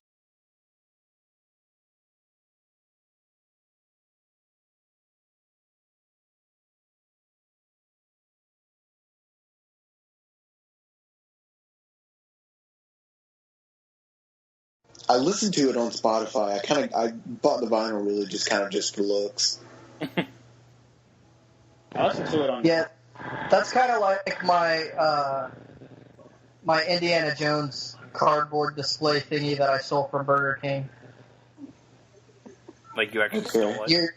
Yeah, like I actually stole it. I pulled my car up to Burger King, got out, threw that shit in my back seat, and drove like a bat out of hell. Back when Indiana Jones and the Kingdom of the Crystal Skull came out, I stole it from a Burger King. It was like a lawn display, and I've never done a single thing with it. I honestly think I wanted to steal it more than I wanted to own it. Imagine if they're like listening to this now and then. That's why I didn't say which Burger King I stole it from. That's true. I hate how fanboys use that 3-syllable word shit all the time now. Me too. They use what? That, you know, some of them they're always like Marvel, 3-syllable word that's for any thought that's too big for all of it's just dumb. yeah, it's just That's because people on the internet have no ability to think for themselves. Like the herd mentality and the hive mind of the internet just drives me up the wall. Lois, have you seen my mother? I can't find her. Because DC fanboys suck. Both DC and Marvel fanboys suck. They are very aggressive. And then there's PC Master Race people. Yeah. which almost sort of have a point, but we're not going to get into that. Okay, stop. Batman v Superman. Look at that kiss. Oh my gosh. And he's about to fly off. I think this might be my favorite scene in the movie. See, as quirky as he is right here, I think it totally works. Yeah. Because when he's talking about God, it's just amazing. Yeah, it clears up. It totally defines his motivation and makes it very clear. I know, and I hate that people say that he didn't have motivations in the movie. When he spells them out clear right here, people just don't want to think about it. Yeah, it may not be the greatest motivation, but it's still it's there. Like, he had problems with his dad. He had problems with no one ever came to save him. So hey, everything about his character comes back to his dad. I just love how they interact, him and Superman. I just love how they interact. I wish we would have gotten more scenes with them too. Me too, because they are, that's his Joker.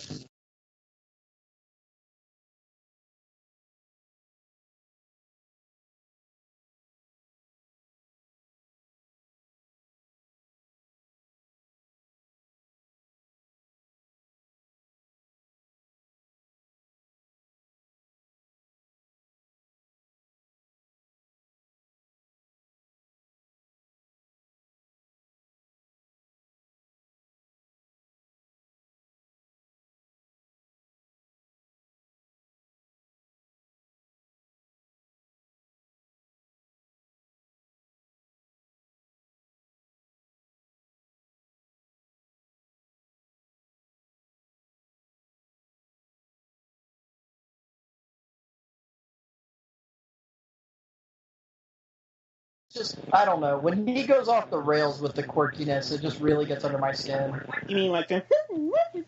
Yeah, I think it from Jesse Eisenberg works perfect. It's one thing at the party. Because you're like, okay, he's drunk.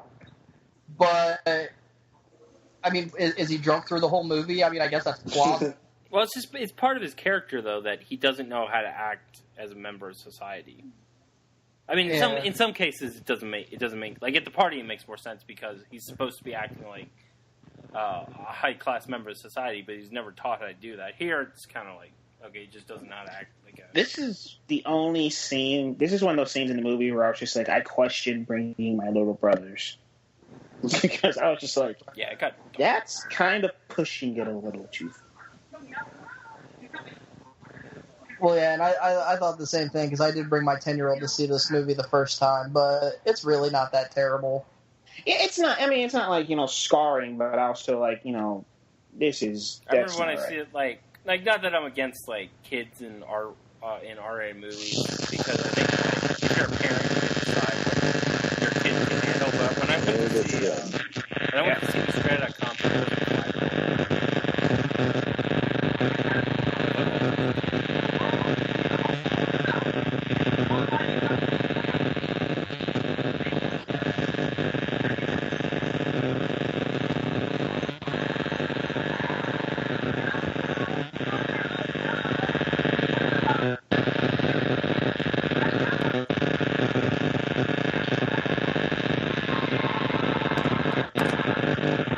love the music. That's coming up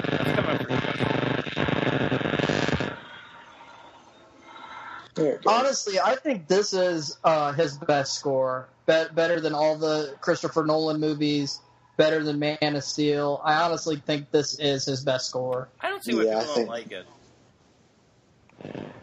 Some people think it's just a little too electronic and droning, but I mean, I still. But that's Hans Zimmer, though. That's what he does. Yeah, and it's Junkie XL too. Yeah, Junkie XL is the electronic type. Yeah, I mean, don't get me wrong. I love the scores from all the Batman movies, but Man of Steel, even though I have problems with it in this movie, those are the only scores I actually go back and listen to. Well, some of them I know, like some of the scores, I think. I can't remember exactly. I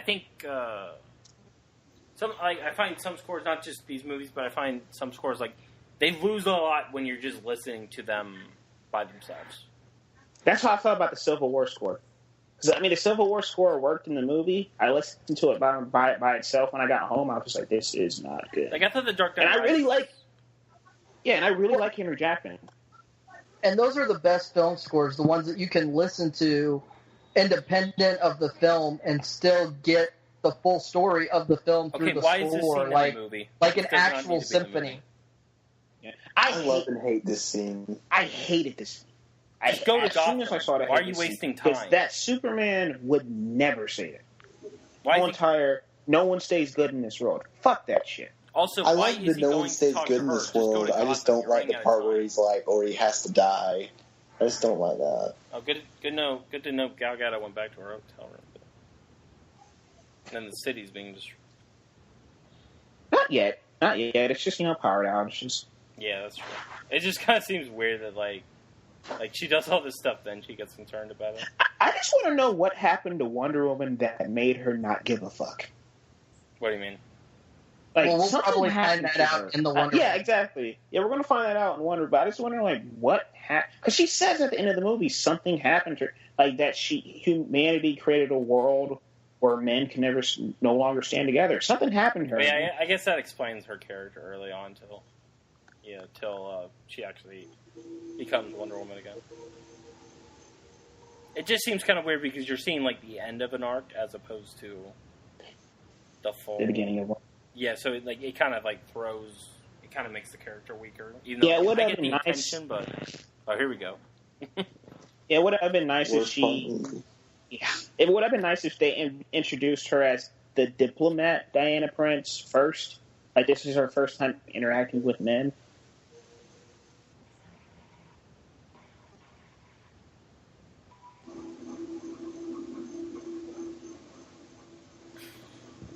And now here's the trailers for all of our upcoming movies.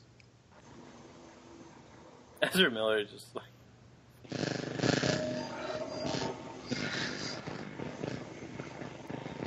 Why does he have long hair?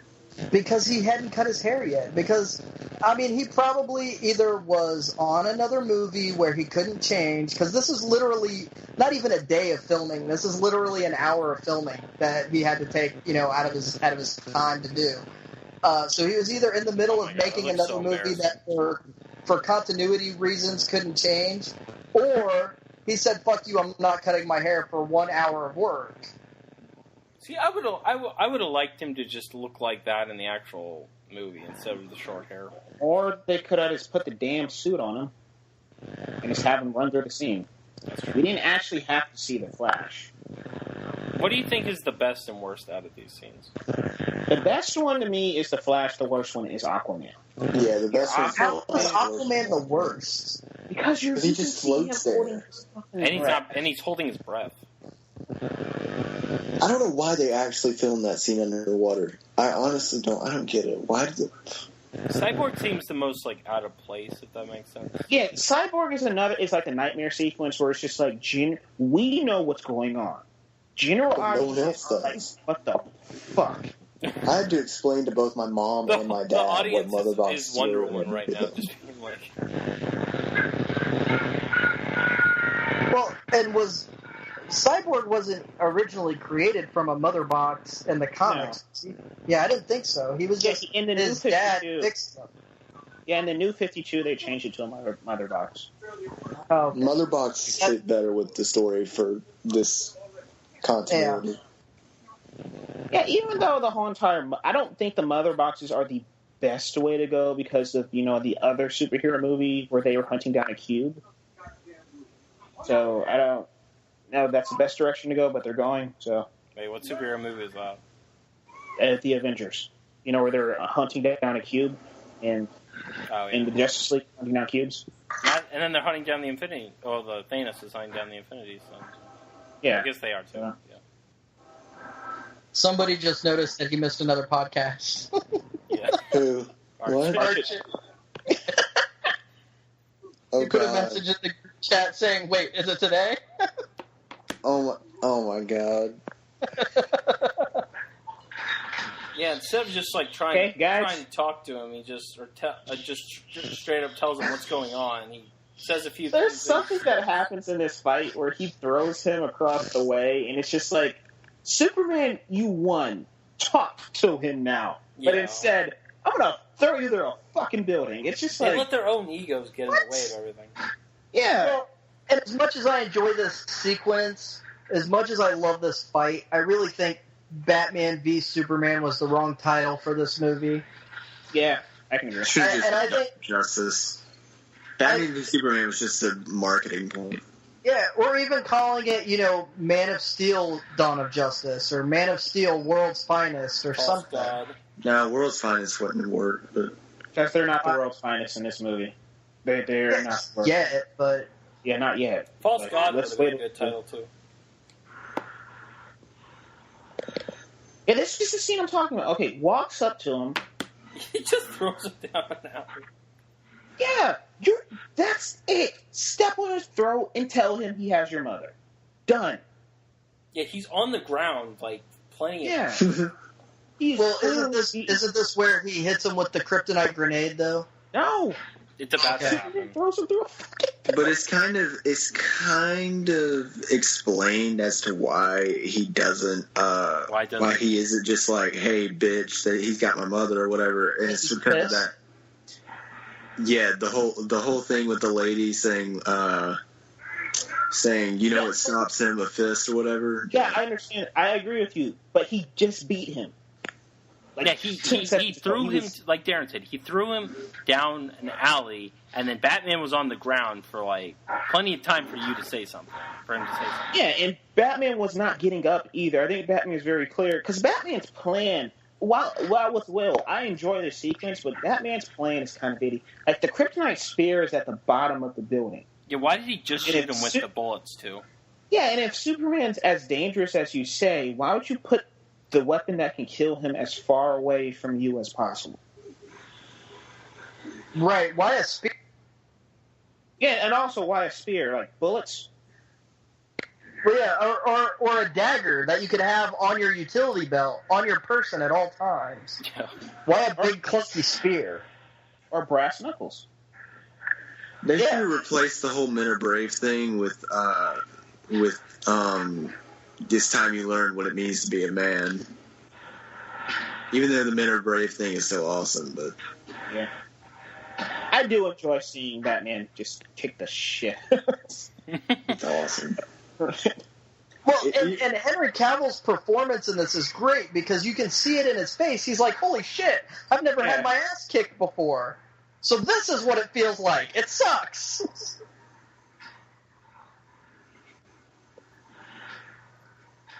I like the shot here of Henry Cavill getting his face bashed into the wall. I think it's really cool.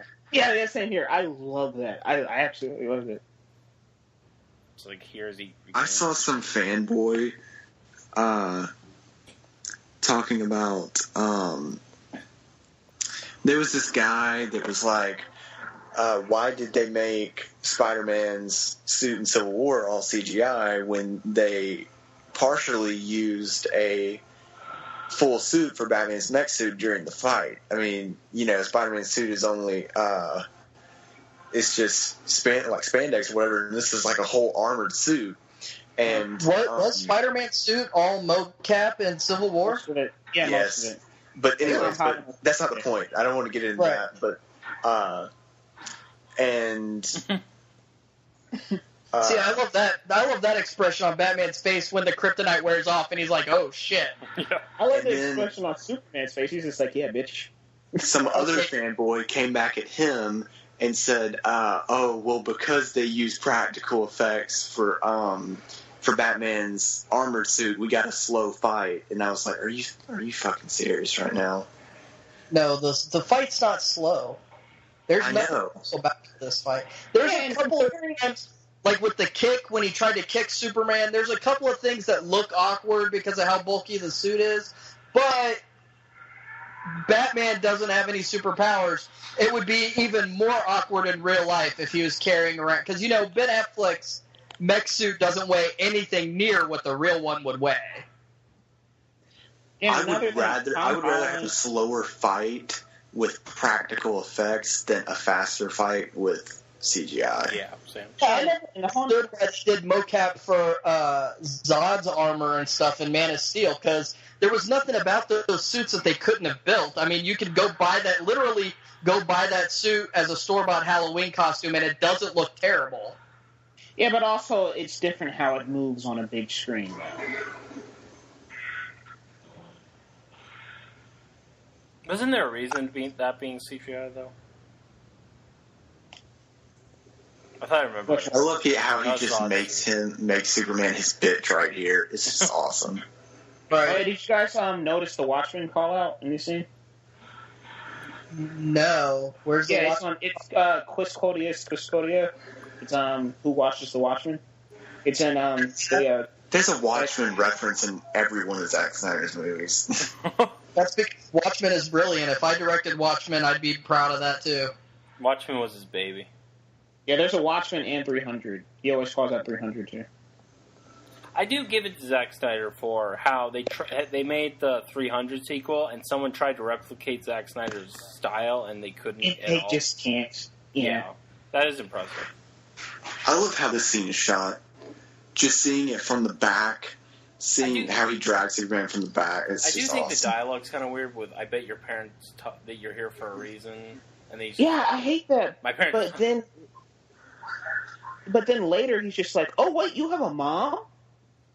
Yeah, I didn't like that either. You clearly know I had parents, dude.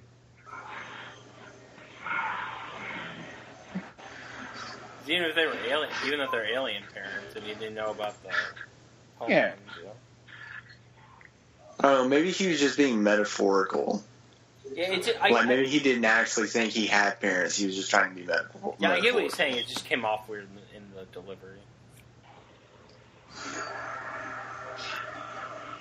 So I think this scene is kind of over dramatic. I think this part is just kind of over dramatized when he pulls out the kryptonite. I get what it's. Yeah. I mean, it's sort of the all Martha thing is sort of dumb, but I get what I like the idea of it. Oh no, I get what it's saying, yeah, but it wasn't.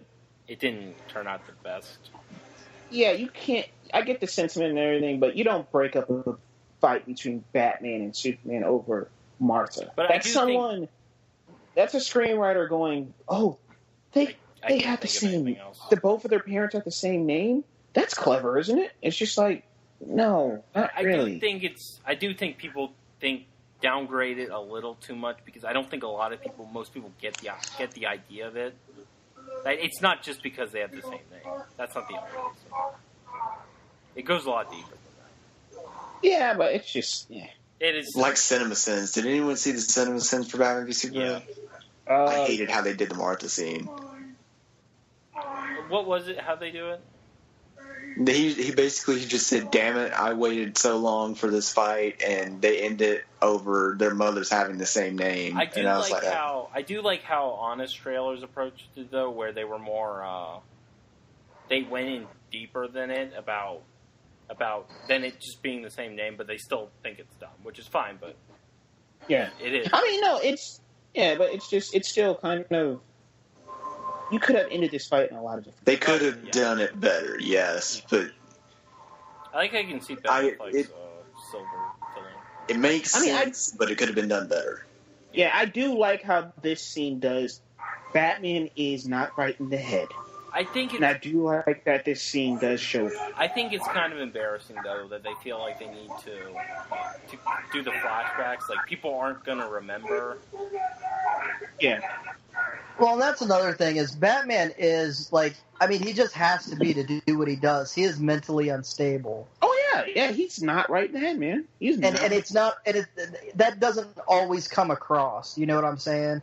It's almost like, okay, well, I got over my parents' death, and now I'm a normal, sane guy who dresses up like a bat and punches people in the face. I feel like if they didn't end it this way, Wonder Woman probably would have just intervened. That's so much better. If she was which would you guys have liked better? Wonder Woman intervening? I kind of like that idea of Wonder Woman showing up and being like, what are you doing? Yeah, you boys fighting over shit. Yeah, that's actually that's a lot better idea. I mean, she actually does say in the movie, she's like, "Oh, do you know the thing about little boys? No natural inclination to share or whatever."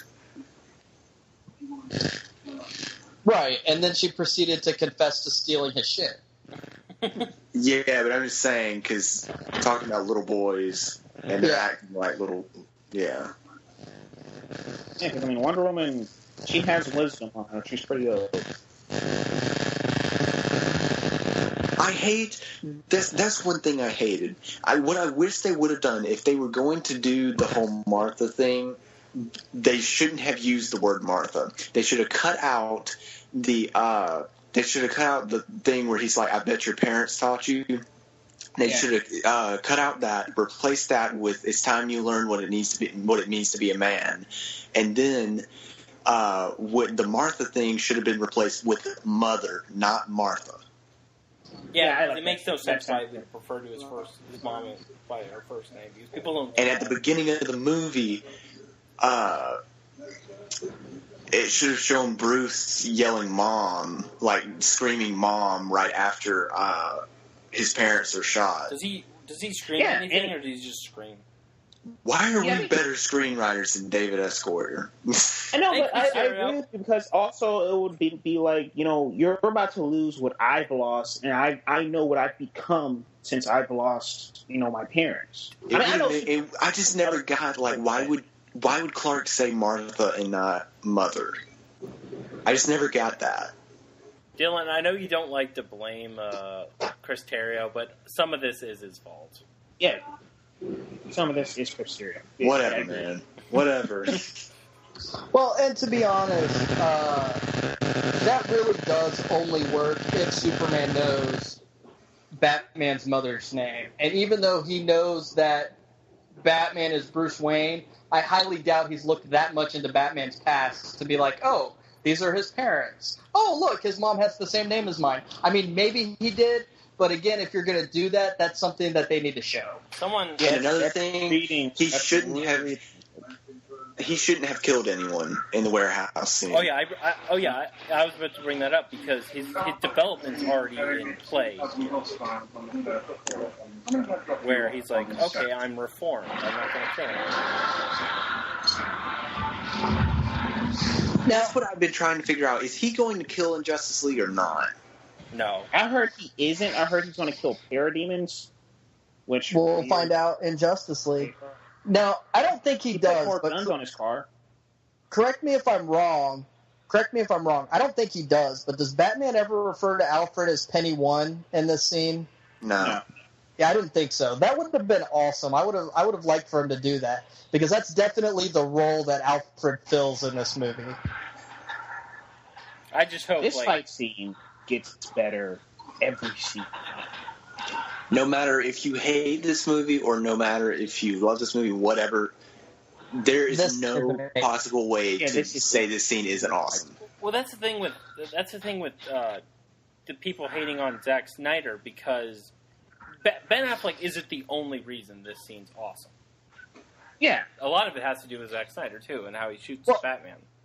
And not only that, but this scene is probably the best put together fight scene in that you literally cannot tell the difference. The live action and the CGI is blended so well in this scene. You can't tell what's real and what's not real. What they did on set and what they did in the computer. I love the shot. I love that shot. Literally can't slams the guy into the. I can tell a little bit, but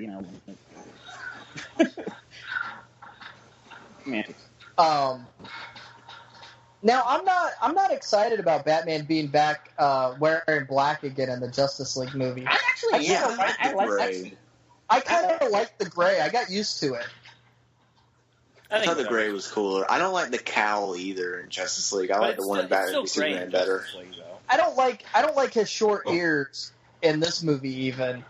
To be honest, when I first saw Christian Bale in Batman Begins, I thought, man, his ears are really short. And now I look at Bale side by side with Affleck, and I'm like, holy God, Bale's ears were long. Did you guys like I know for practicality, the Dark Knight and Dark Knight Rises suits made more sense because he could turn his neck. But which suit do you prefer between that and? I prefer What, you mean this Batman or the ones in The Dark Knight? No, the Dark Knight and Dark Knight Rises one, since they're pretty similar, and the one in Batman Begins, since that's a lot different. I prefer the Dark Knight and Dark Knight Rises. I prefer the one in Dark Knight, yeah, same. I'm pretty sure the Dark Knight and the Dark Knight Rises costumes are identical. They're the same costume. I thought they changed. I know they changed. I thought they changed it a little bit. I also love that shot where he approaches the guy. Yeah, but what exactly did he do to him?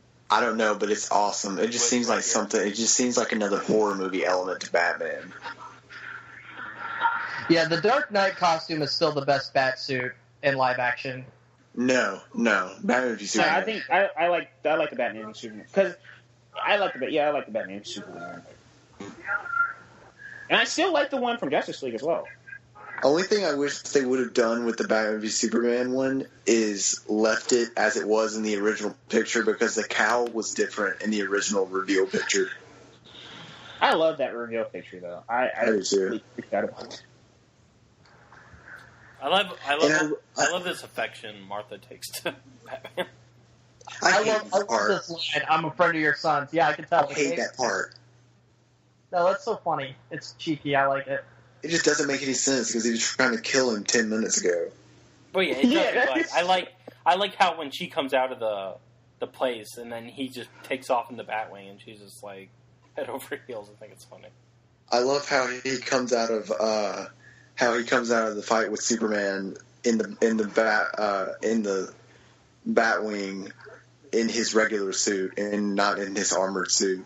Like, did he just have time to change or what? Yeah, he was probably wearing that under the armor. That's what I was thinking. That's what I want to think. But even when his mask got ripped off, that was just Ben Affleck's face. I love just Hemsworth's face right here. He could conceivably have a cowl and a cape stashed in the Batwing.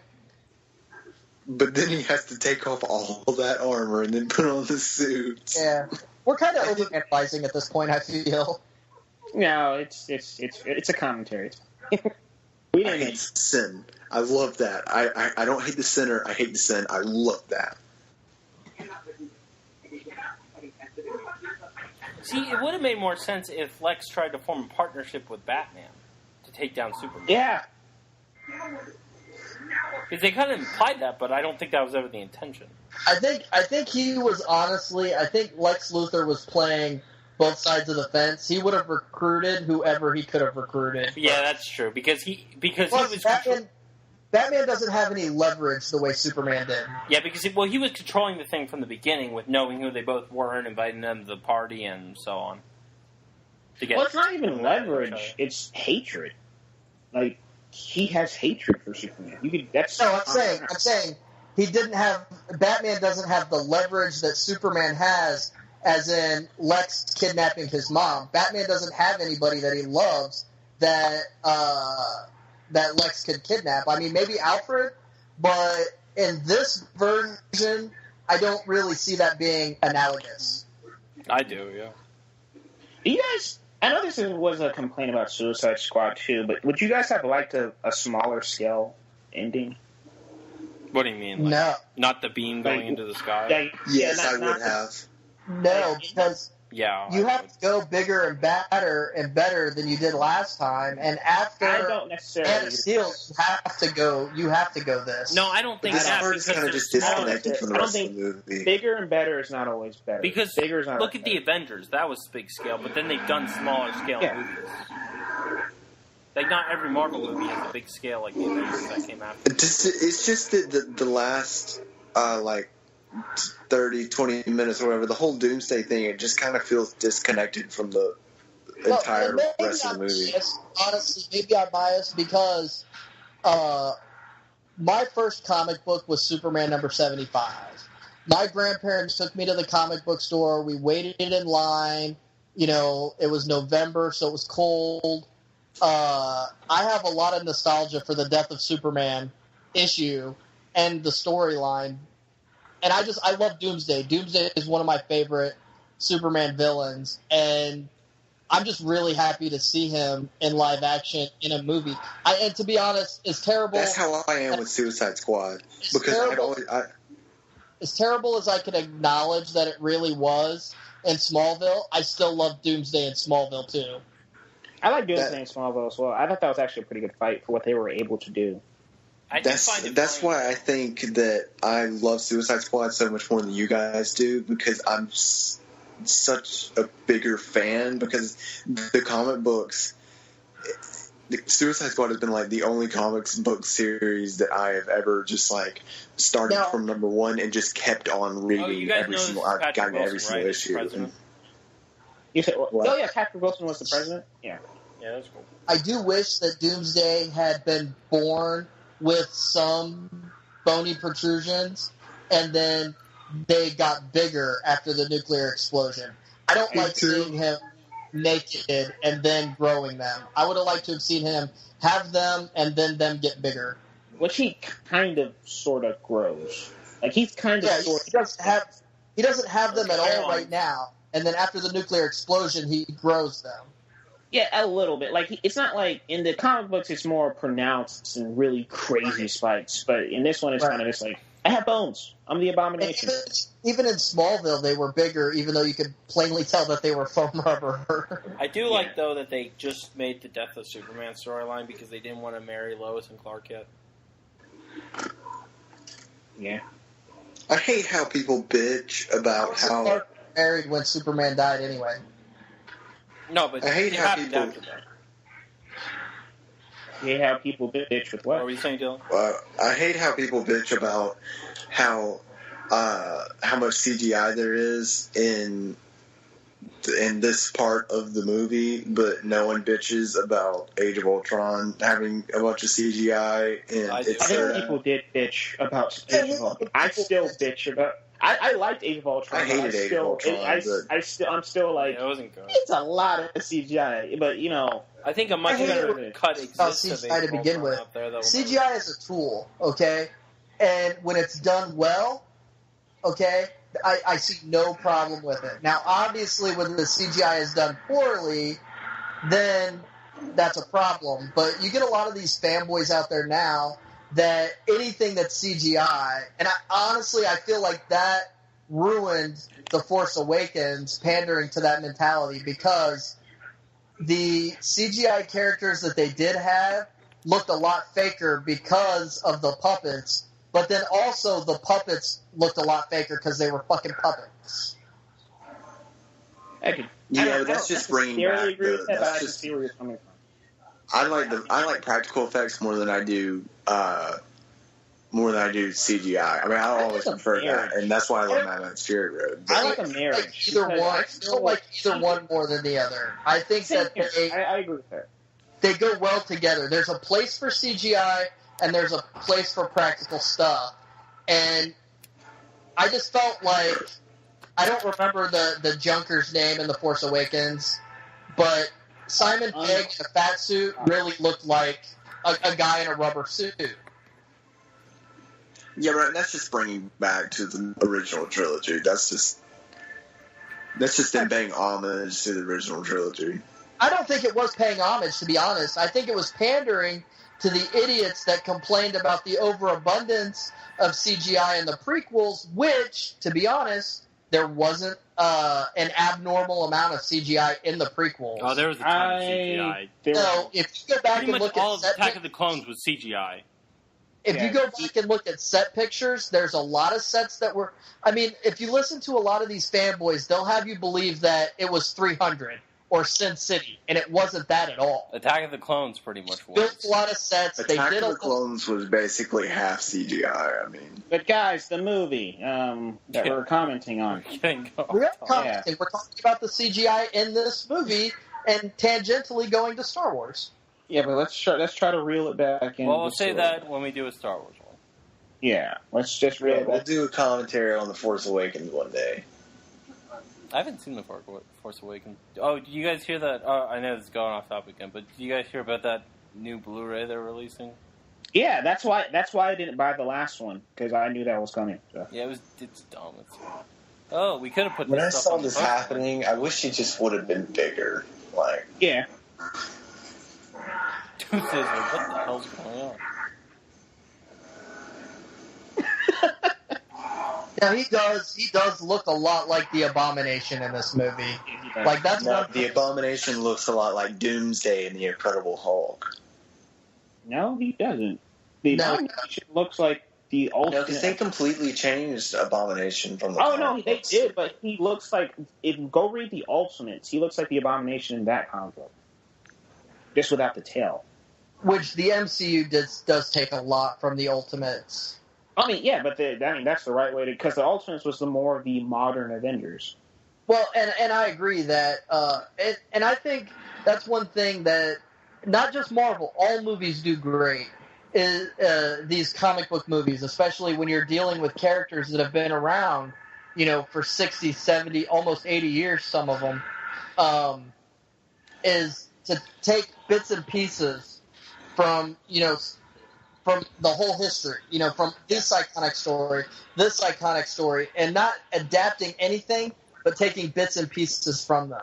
That's one thing that I loved about The Dark Knight Rises. I loved seeing, even though they didn't do Nightfall specifically, I loved seeing, those few shots that they did, like with Bane breaking Batman over his knee, and you're just like, that is exactly from the comic.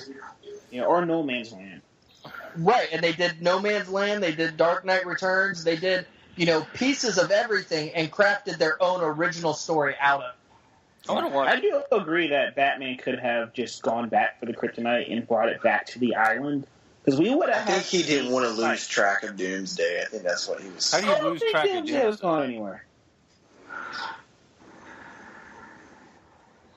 Well, and also Doomsday. See, and I love this too. Like, they're not doing The Dark Knight Returns in this movie, but there are so many things that they take from it, and I love the nuclear irradiated Superman floating in space, and then you watch. I love this entire shot.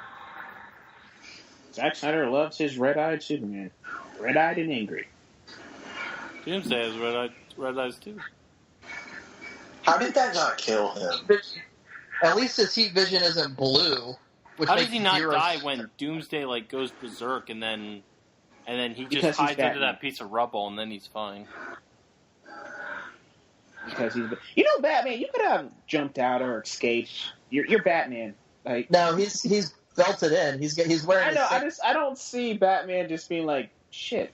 I see eject your seat, something. That was actually improv by Ben Affleck. The oh shit line. Yeah. I mean, I liked it, but I just Batman do more. This is the only cheer that came in the movie. This is where I was sold on Gal Gadot as Wonder Woman. She is such a badass in this fight. Yeah, that this is I the give her only credit for. cheer I just that don't came. know about the acting part yet. I just need to see more of her. That's how I feel about the Joker in Suicide Squad. That's true. But I hate this. Lois Lane has no idea what the hell is going on. Yeah, so why do you need to go get the kryptonite? Ooh, I need a spear. See, Wonder Woman even looks at Batman and asks him, "Why did you bring him back to the city? Yeah. Are you fucking retarded?" But then the script replied, Did you find "It's evacuated." Yeah, they probably okay. filmed the scene and then they're like, "Oh god, we got to put it in evacuator, or people are going to get pissed off." This is another thing. Yeah, this is a funny line, and it's a good line for the trailer, but this it shouldn't have been the movie. I thought she was with you. No, Batman, she's clearly with you. You clearly brought her here. You exchanged emails, you dumbass. Right. You invited her to this party, Batman. Wonder Woman is definitely with you. It should have just been left in the trailer and just. How is he alive? Because I feel like it was only in the trailer just because they wanted to appease to fanboys saying it was too dark. Yeah. What movie cost more damage? Man of Steel or Batman v Superman? Man of Steel. Yeah. I was just wondering. Man of Steel is like an entire city. This is like part of it.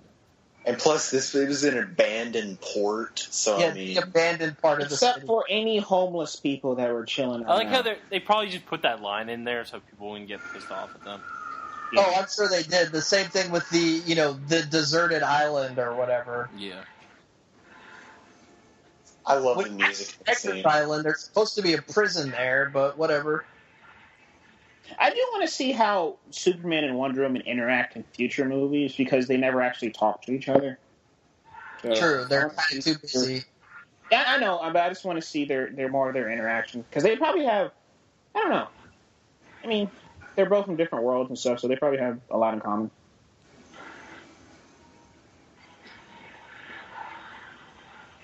Well, and also gets up and is like, "What the hell?" There's an entire generation of fans now that actually expect Superman and Wonder Woman to have a romantic thing. No, because of the New 52. That would be forced. Yeah, let's not do that. Yeah, I agree. I've never understood, and this is something, as much as I love Frank Miller, this is something that I've always disagreed with Frank Miller about, because he's always thought that Wonder Woman and Superman should be together because they're the two most powerful.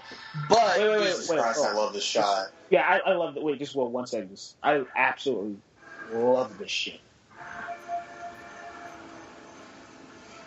I hate it when it gets up close, but I love the. Oh no, I love it when you actually see him being pushed by the laser. It's impressive how it's cool how in the first trailer, or the Comic-Con trailer, they made it look like that was the Superman and Batman fighting. Yeah, but you're saying about Wonder Woman and Superman don't belong together because Superman isn't Superman at his core. He's Clark Kent. Of course, he'd want to be with a human woman. He would want Lois Lane. He wouldn't want Wonder Woman. Wonder Woman might be fun to go into battle with.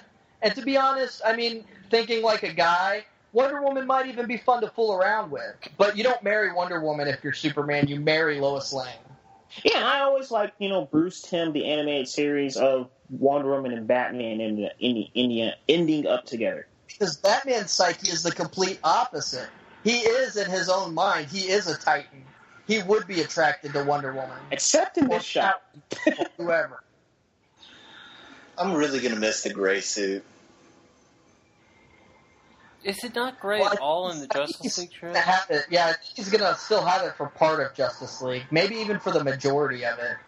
Are you sure? I hope he does. I thought there were parts of the trailer where it was gray. Yeah, there are parts of the trailer where it's gray. There are? I thought you only saw it like 2 times. I did only see it like 2 times. I still remember a gray suit. I've watched the trailer like 7 times. We have a movie where both of our main characters drown. Maybe it's actually gray. It just... No, that look in the picture. Falls out of the bat plane or wherever it is that he's doing, it's definitely black in that one shot. It looked... maybe I just need to watch the trailer again, but it looked pretty good. Yeah, I'm going to watch it again. Hold on. You're watching it as the movie. I like the smile. Her smile. Oh, yeah. Love that. Because Wonder Woman is a warrior. There's nothing she likes more than to battle a demon. Okay, yeah, it's gray at the end of the Justice League trailer.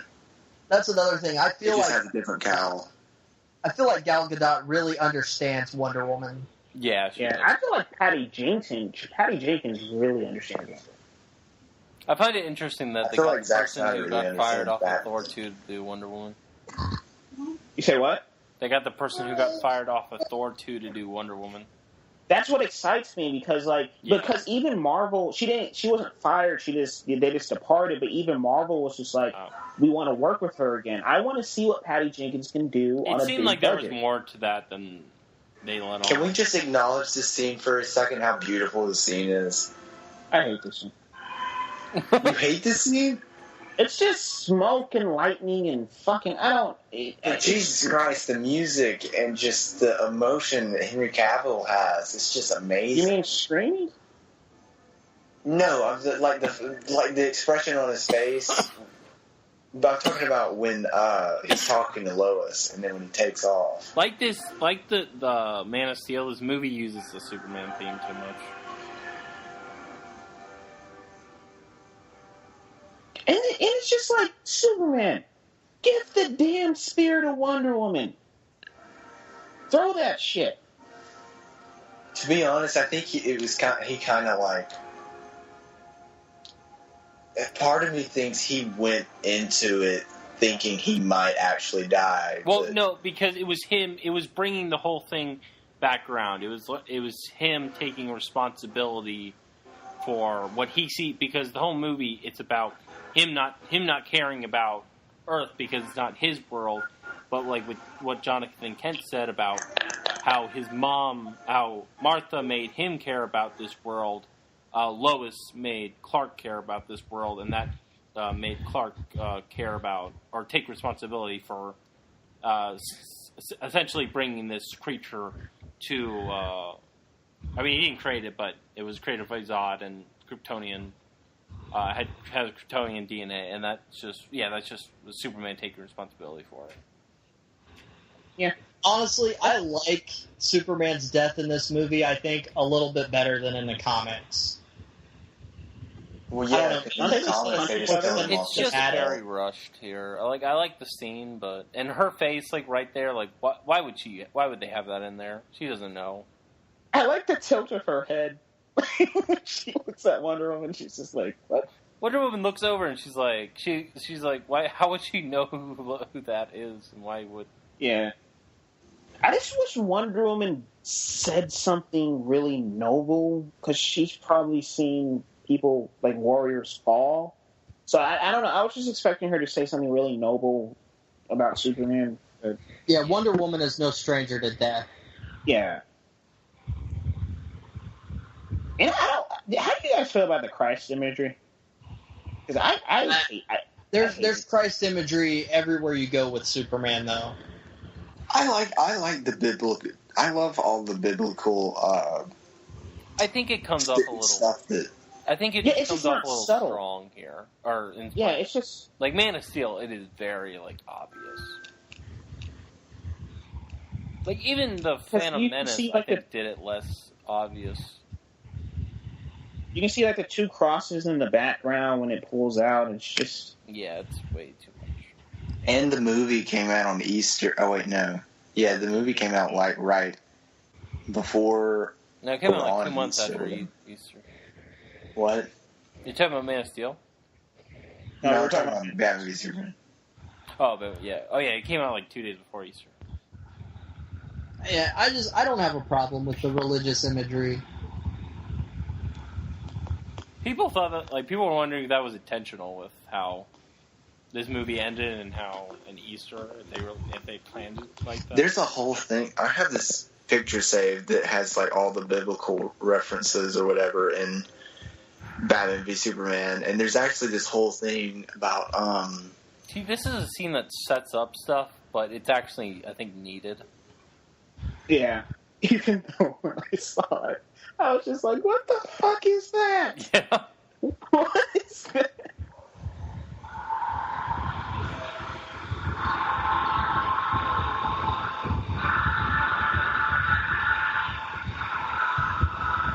Lex is just like, oh,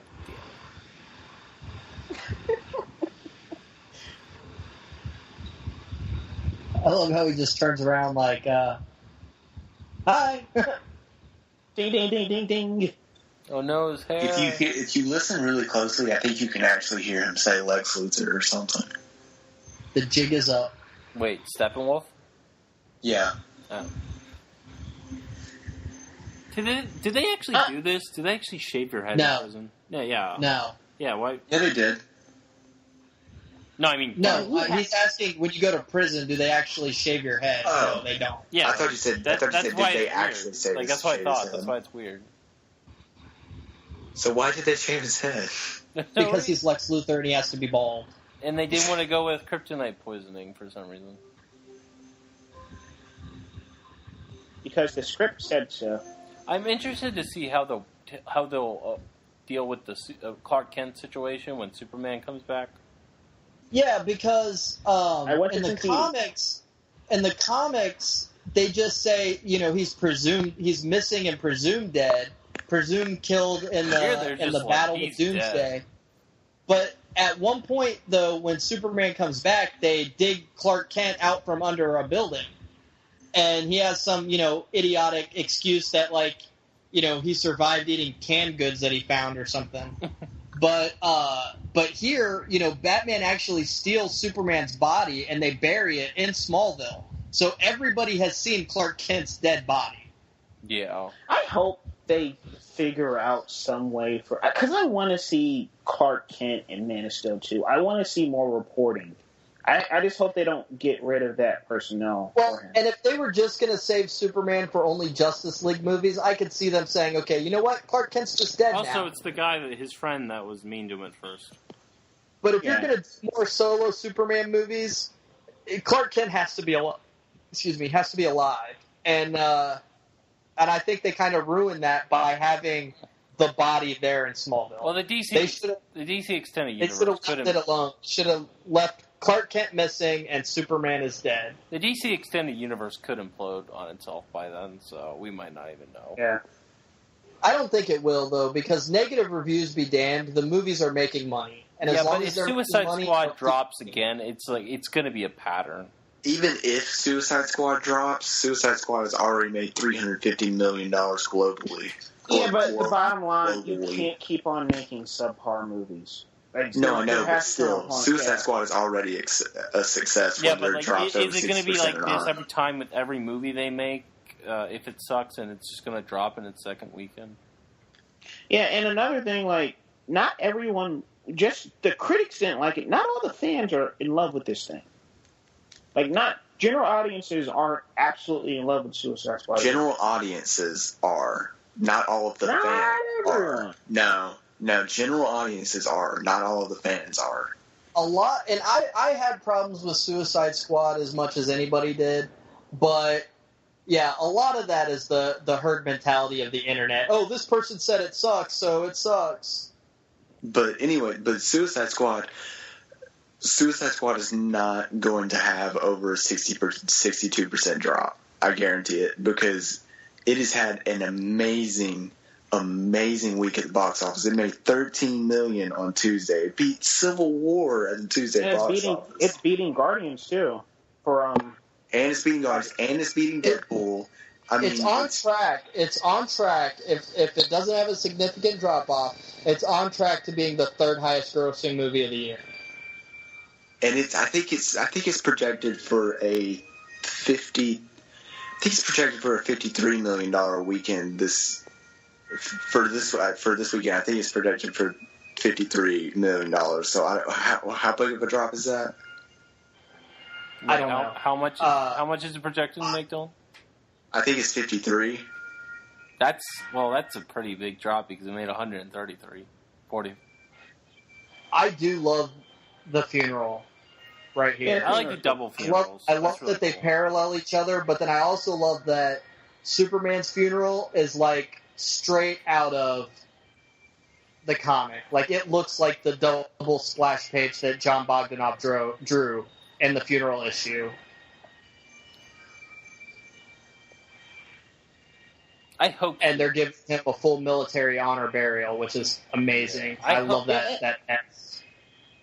I hope Suicide Squad drops because I want DC to stop or Warner Brothers to stop getting away with this kind of stuff. No, they're going to stop doing that whole shitty editing thing. But Suicide Squad was doing reshoots and shit like that before Jeff Johns came into play. So yeah, just hopefully he'll be able to. Okay, I don't want to hear it this time, Will. I don't want to hear it this time. They scrambled to make Suicide Squad more like a Marvel movie and less but in the wrong ways, though. They did the same thing with Green Lantern. You're making a bad Marvel movie. You're doing a paint-by-numbers Marvel movie. Yeah, exactly. But Marvel is starting to really become paint-by-numbers anyway. I think they've noticed that their faults with Civil War and Ant-Man, they're kind of just some of our endings are the exact same way. Our villains aren't that strong. We need to change some things. I think they did that with Civil War and Ant-Man. Yeah, they brought the scale down with Ant-Man, and then they improved their villain. There's not a big, giant fight at the end of Civil War. It's just three guys. Ant-Man is fantastic. Ant-Man is one of my favorite Marvel movies. But I still think that they need to get away from this mentality that Marvel has set the standard of what superhero movies have to be. I don't know if it's that. Don't have a standard. Don't have a standard. Just let the superhero movies be what they want to be. There's room for different kinds of superhero but movies. There's a difference between Marvel setting a standard and people just not liking Batman or Superman because they don't think it's well written or enjoyable. See, I don't see how anybody could not enjoy this movie with an open mind, though. Okay, well, Batman v Superman. People have. Yeah, I am talking about Batman v Superman. I don't understand how anyone can not enjoy this movie with an open mind. Yeah, I thought you guys were talking about Marvel or something. We were, but just to segue into Batman v Superman. This is, especially the Ultimate Edition, this is a very well put together movie. And it's got layers, and it's got nuance, and it's just... nobody bitched about the Ultimate Edition. That is I heard of. They didn't think. I mean, not everyone thought it was perfect, but everyone apologized. Yeah, it's not perfect. It's still not a perfect movie. I give it like 6 out of 10 at the highest. But instead, I really want to know what the hell happened to Diana. Well, we'll find that out next year. I know, but still, I just really want to know.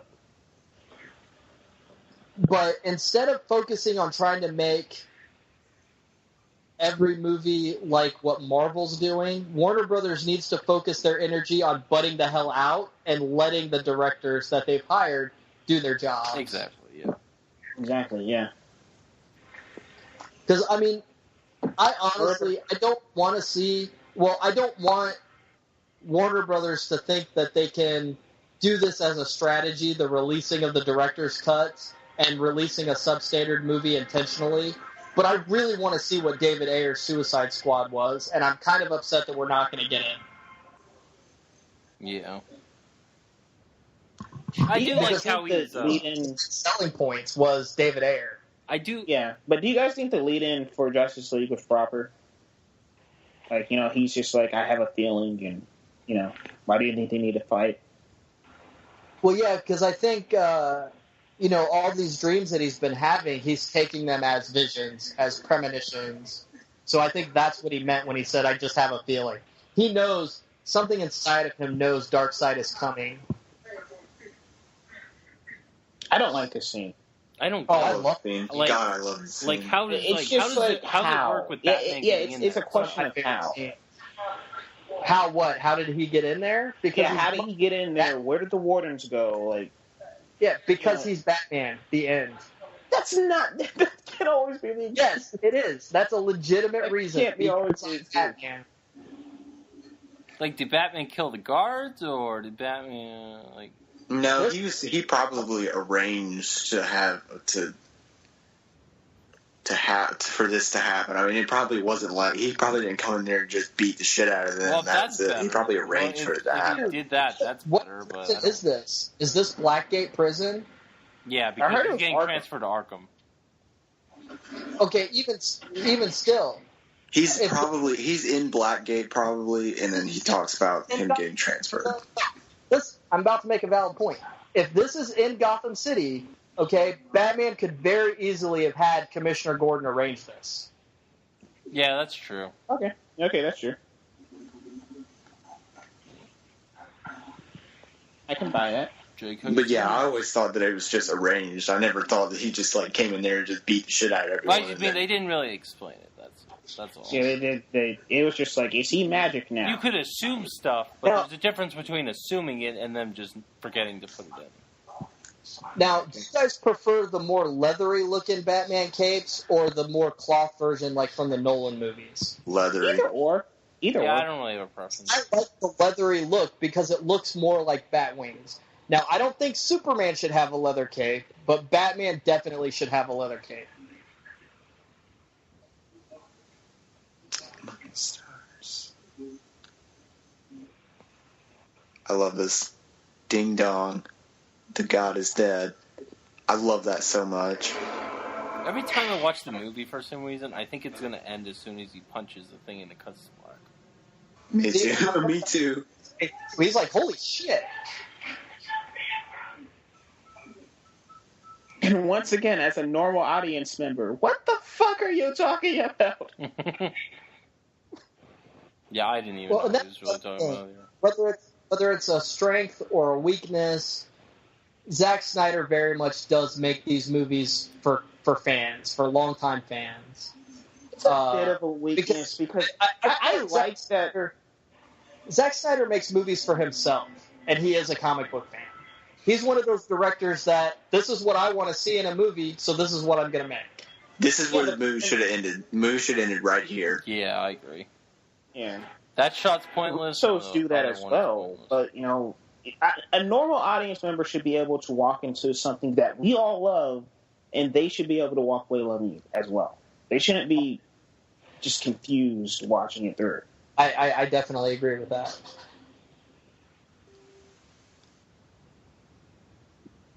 I wonder, isn't Amy Adams in Justice League? Yeah. Yes. I wonder what she's going to be doing.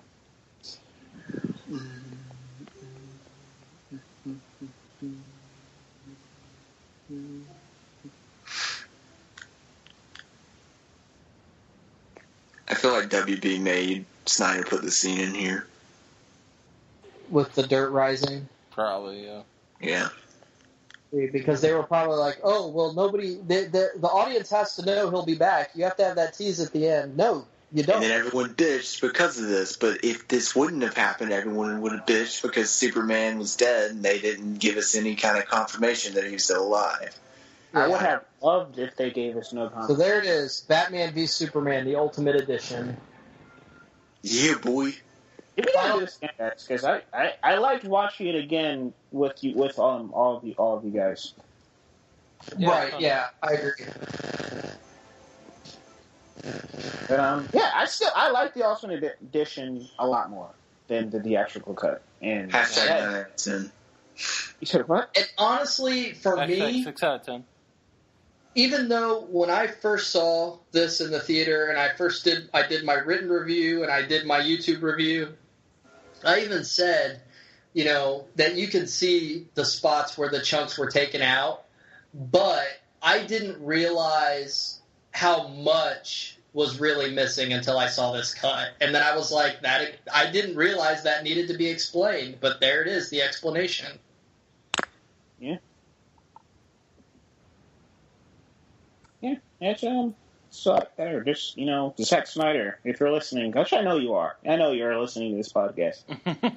But trim down Justice League if you have to. Let's make a very streamlined 2-hour awesome movie. No, don't do that. Yes, no, yes, stream it the fuck.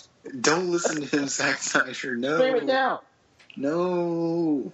I want a 3-hour Justice League movie. You can have a good hour. You can still have a very good 2-hour Justice League. I want a 3-hour Justice League movie with a bunch of comic references and all that shit like Batman v Superman. I agree with Dylan. I just want a good movie, guys. To anyone who actually listened to this whole thing, thanks for listening. I love the confidence in his voice, man, guys. Just listen. This is a 3-hour podcast. Yeah, but it's literally twice what we usually do. But hopefully, we'll come back and do more because I really had a lot of fun. Watching this movie and talking about it. And to be honest, I think we did a fairly good job of talking about interesting things throughout the whole thing.